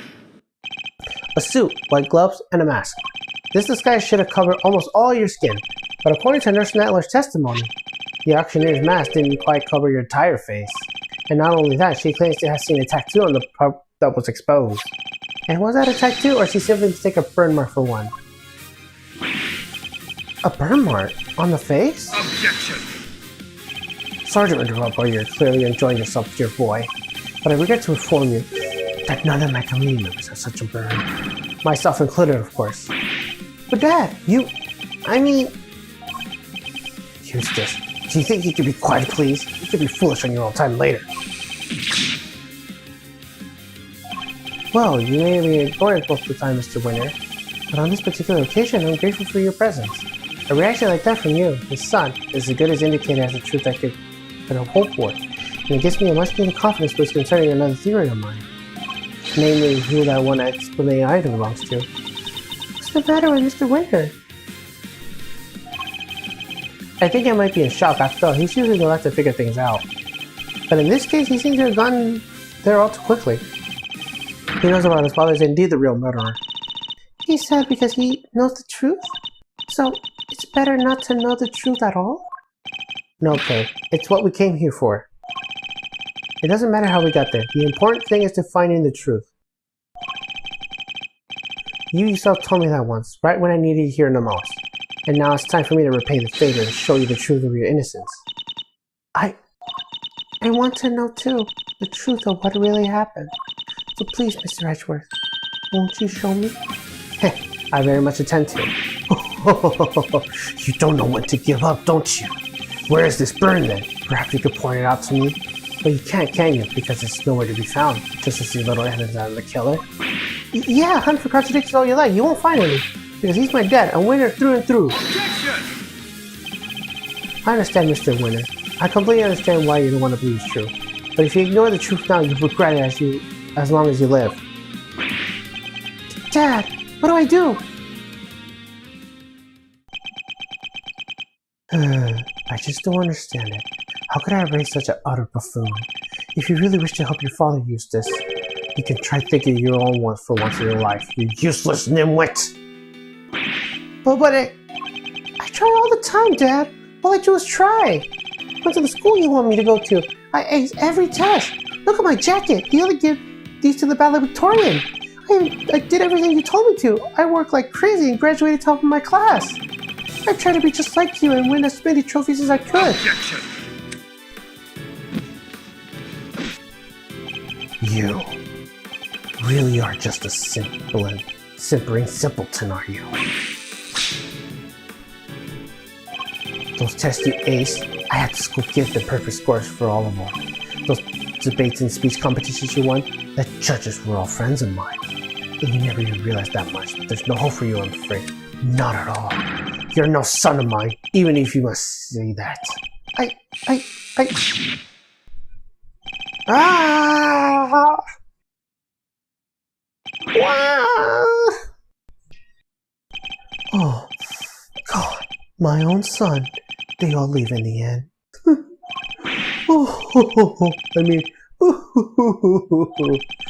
When he was trying, he was failing. And he did it all for me. Then he should have tried harder. You're a disgrace. You don't even deserve to be a father. You just don't deserve to be a chairman of this community. Even I feel sorry for the boy now. Poor Mr. Winner. Explain yourself, Chairman Winner. Just what do you think your son is he treated him in such a way? An utterly useless pawn sounds about right. But you're one to talk verity. You try to worm your way into my trust by using Eustace too. I cannot deny it. However, I have never thought of him as a mere pawn. He may not be naturally gifted prosecutor, but he tries. In some ways, he tries harder than anybody. That's what I have witnessed during my time with him. Yet you could call him useless? How could you? Objection! Because he is very much girl. He's utterly incapable of doing everything I ask for him. Mr. Edgeworth, I entrust my offering to the goddess of to you, so that you may use it to call her final judgment into Celsius Winner. Thank you, Your Honor. I've been more than ready to do so. The ringleader had a visible burn mark on their face that night, and it would follow that Chairman Winner is actually hiding that mark somehow.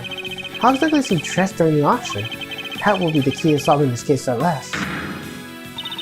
Now then, your answer please. Which piece of evidence will help us reveal the burn mark on the culprit's face? Take that!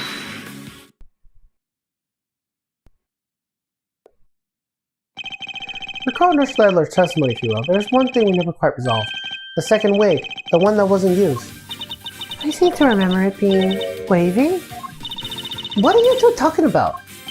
Miss Nedler apparently found some very interesting items when she went to swap places with the victim. And what do they have to do with this burn mark? What she found were two wigs. One was intended to make her look like the victim. But what was the other one for? I don't suppose it was meant to be a spare. It doesn't take a huge leap to imagine to see the truth. Compare Chairman Winner's curtain appears to that of the ringleader as we described to us. Stop it. Stop staring at me. One very prominently difference presents itself. His face, or rather, what's around it. You mean it wasn't a wig after all? Indeed, not a wig intended to go on the top of the head in any case. It was a fake beard all along, wasn't it, Celsius Winner?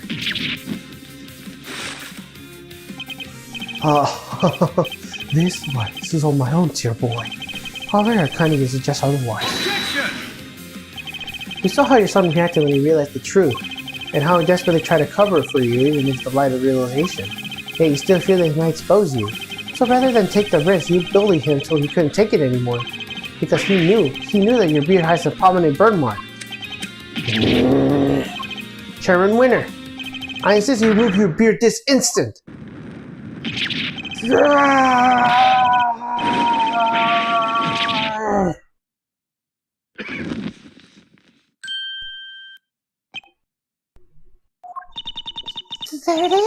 burn mark! Mr. Edgeworth, for being able to justice before my eyes of the goddess, you have my thanks. No, thank you. I could not have done it without you. Excelsior's winner, by the name of the goddess, I hereby pronounce my verdict.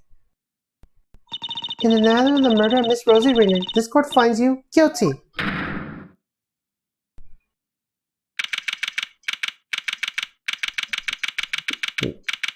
Finally took down that disgraced man.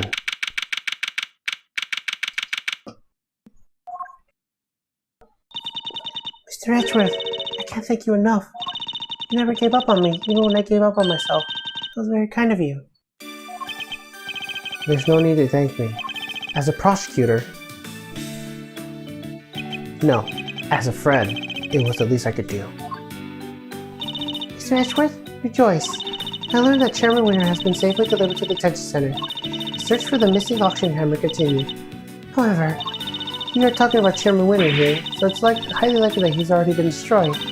In addition, there is one other matter I must inform you of. The chairman made a rather strange statement. According to him, the letters were not part of his plan. What? How could that be? He claims that he and Miss Nettler found the letter on Miss Ringer's person. And they were found the second letter on Kay's unconscious body. From the context, the letter seems to be one of the correspondence. So he kept to the conclusion that they must have been working with each other. That's quite a conclusion to jump to. As he read the letters, that's when he came up with the idea of framing Miss Kay and Miss Ringer's murder. So he decided to place the victim in the very conspicuous place. Namely, in her left chest pocket. Sounds to me like he's just trying to make excuses for himself. Yes, I certainly thought the same. Perhaps it was some sort of last-ditch ploy on his part. But it matters not. He will answer to the goddess now. And under her scrutiny, just such strategies cannot hope to succeed. He will not escape justice. And with that, one of my duties with which I have been entrusted with is complete at last. Judge Cavell, before you go, can you tell us what you know about how Chairman Winner came to murder Miss Ringer? There's more there, isn't there? Yes, and I suppose you have earned the right to the whole truth. Miss Ringer once had a lover, a press photographer. He was investigating the underground auctions as a freelance journalist. But before he could uncover the truth behind the auctions, he was disappeared. All Miss Ringer was left with were the memories of personal effects of her lover. And so, seeking revenge on Chairman Winner, she made an appearance at the auction. Unfortunately for her, her opponent struck first. I see, so that's how the story behind this whole case. While the goddess does not condone acts of unwarranted vengeance, Miss Ringer's actions have exposed Chairman Winner's crimes at last. So that was your real goal. You were tasked with exposing Excelsior's Winner and the corruption of the heart of the committee. Does anyone know what happened to Mr. Winner? I am afraid I haven't been able to get in touch with him. Do you have any idea why? Probably because I wasn't there for him just now when he needed me most. Oh, I really feel bad for him. Well, don't pity him too much. At least he knows the truth now. And no matter how hard it might be, he'll need to learn to accept it. If he can't, he'll never be able to move on with his life. Trust me. A father's influence isn't easily erased, but in time he can hopefully try to change his ways. You're right. You gotta be. Can I change too, I wonder? Can I move on with my life? Are you okay, Kay? How's the head feeling? I'm fine. Thank you. I'm so sorry, Kay. You were my patient. I had a responsibility for you, and instead I let them accuse you of Yelch! Dang right. We ain't just in the business of fixing bodies, Missy. That might be where it all begins. You're right, Grandma. Speaking of which, how's your memory? It's like, with a little more time, maybe I'll be able to remember some more? Please forgive me, but I had better be on my way. I am to preside over the trial of Fifi the Guard in a bit. The Bronco Knight case, huh? Who was the defense attorney? It was supposed to be Miss Ringer, but as she is no longer with us, we are still in the process of finding her replacement. Miss Ringer was scheduled to represent Ward in the Guard? And of course, until we find Eustace, there is nobody to act for the prosecution either. In any case, I must take my leave. Wait, please, what about Mr. Edgeworth's badge? What's going to happen to it now? With the chairman under arrest, the committee's activities have been suspended for the time being. The answer to the question is complicated. Oh! Andy Champlin, hello! It's up to the goddess now. Hello, Tara. Hi. Welcome. But... Don't worry about it, Kay. It's a consequence of my own making. And I'm sure you don't mean to change your mind? Of course not. I chose the path of the truth, and I chose it willingly. With chairman winner of the picture, justice is in the hands of the righteous once more. If you wish to follow the path of Prosecutor again, Mr. Edgeworth. Hello, Acme Studios. He will be more than happy to facilitate such a decision. It's very kind of you to offer, but I can't accept your help at this time. I can't ask for my badge back when I'm not sure I want it anymore. I see. It seems we are destined to continue on different paths then. Well, I trust you keep my badge safe until they converge again. With all I have. In the meantime, I hereby a token of the goddess mercy. You may return this notebook to its rightful owner. Kay's promise notebook. It seems it was due to be sold in the auction, and with the name Kay written in the cover, Chairman Winner made the connection immediately and knew who it belonged to. It was the same name as the one in the letters, after all. The letters he claimed to know nothing about? I suppose he insists he didn't prepare them?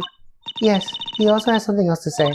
Apparently he thought that Miss Faraday was after her notebook and that Miss Ringer was after his life, and that their respective goals have what led them to cooperate and infiltrate the auction together. Unfortunately for him, he misread the situation completely. It was all just happenstance. If Kay had known the defense attorney was also a member of the committee, there's no way she wouldn't have told me. That just isn't like her. Your brief is her as touching. While the notebook did become part of the Chairman Winner's cover-up scheme, it is also a treasured possession of Miss Faraday's, which is why I would like her to have it back, as I am sure would the goddess. Thank you. I pray that it helps her recover her lost memories.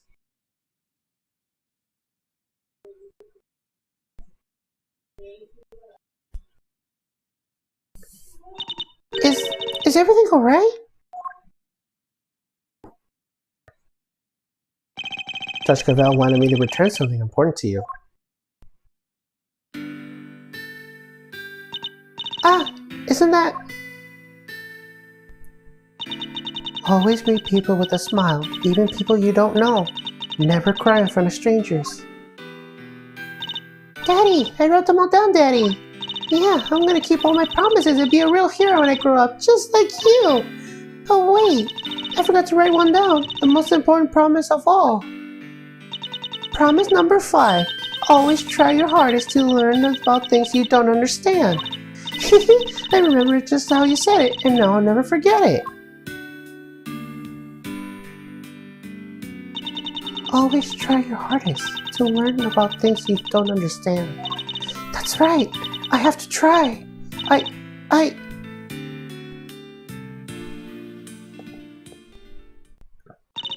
I'm Kay Faraday, a great thief who will do anything to get her hands on the truth. Second Yatagara's an assistant to Mr. Edgeworth. Kay, is that really you? Can't say I'm not a little bit embarrassed, but yeah, I'm back, and I could have done it without you, Mr. Edgeworth.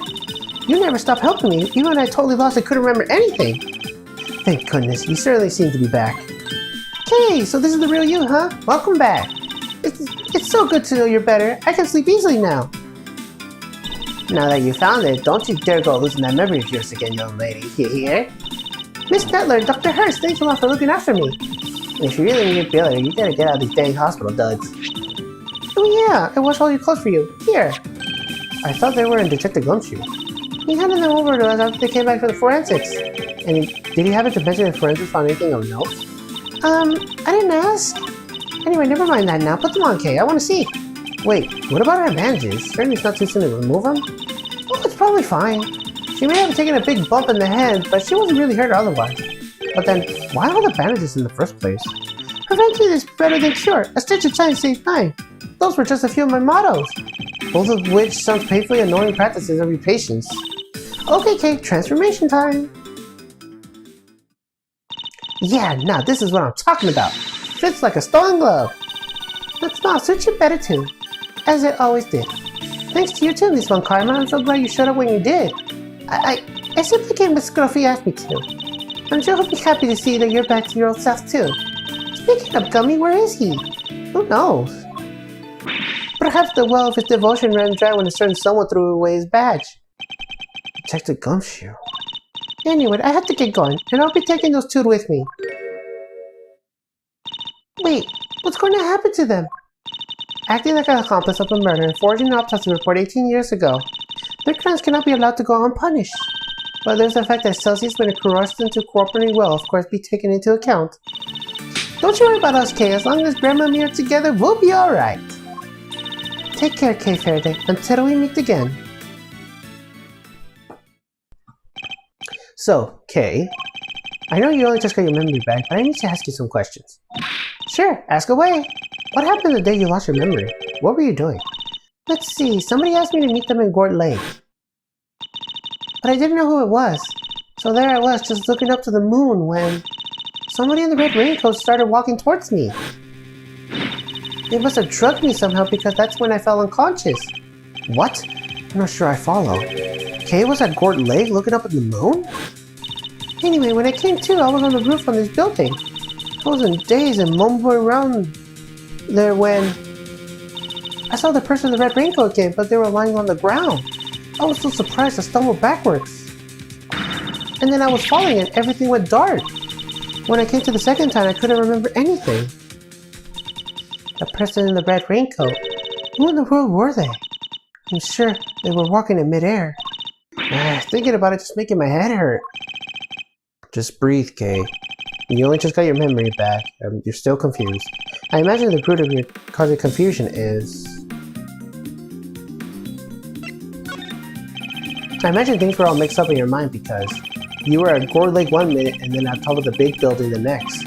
And because you saw the moon in both locations, your mind blended your memories of the two together. Huh? But those are two totally different places. You know, it's pretty out of it, but I don't think I could have gotten them confused that easily. I believe these things are the roof that made you more likely to become confused.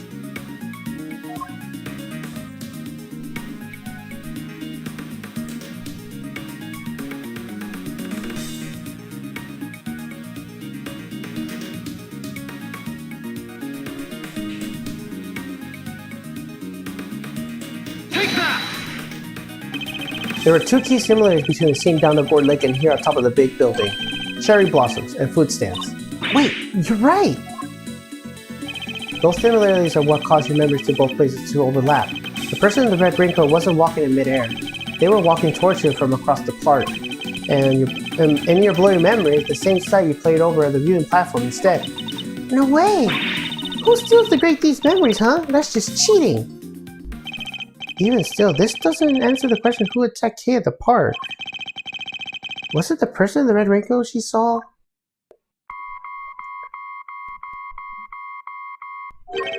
Do you hear that?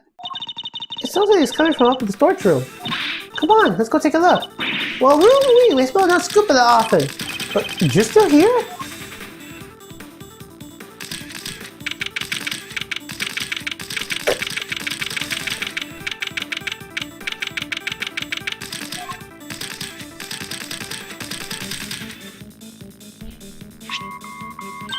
It's coming from the little gadget here, Mr. Edgeworth. This transmitter. I felt like I've seen it somewhere before. It's still going. I'm not good with technology. Come on, you have to pick it up. Fine, I'll do it. Hey, this is Edgeworth. Okay, if you could refrain from answering strange calls for me. Mr. Edgeworth, I presume? I know that voice. Charlie the Killer! Congratulations on another case solved. Yet, I can truly say it's been truly resolved, can you? I'm sure you noticed by now that there is a mastermind at work who was running the entire incident. How do you even know about this case? That's not what's important right now. Let's focus on this certain individual for the time being, shall we? I've indeed been wondering myself if anybody else could have been involved. If not, how can we explain the piece of evidence that proved so damning to Kay's case? No way, an evil mastermind, but who? Who indeed? Perhaps you could share your thoughts? What is the evidence in question that points to somebody else's involvement?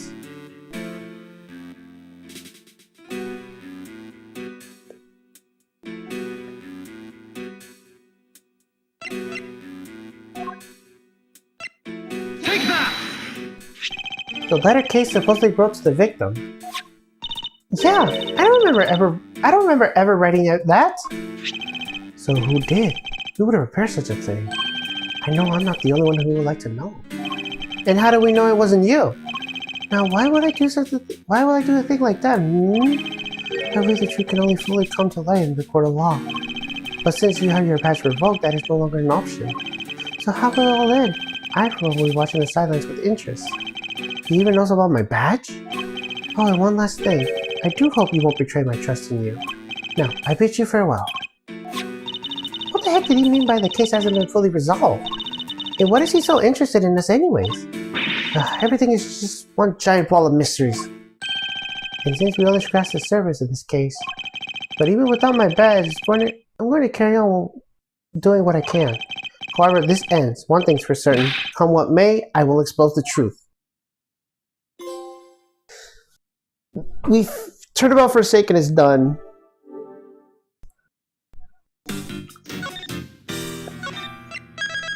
Alright, we just finished Turnabout Forsaken.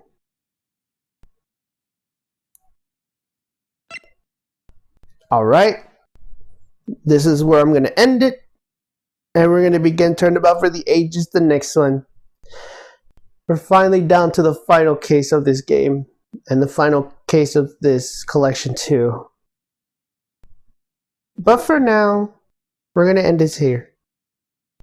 Thank you guys for watching. And thank you Acme Studios once again for the raid. Till then, this is Robin Phoenix, signing off. Peace.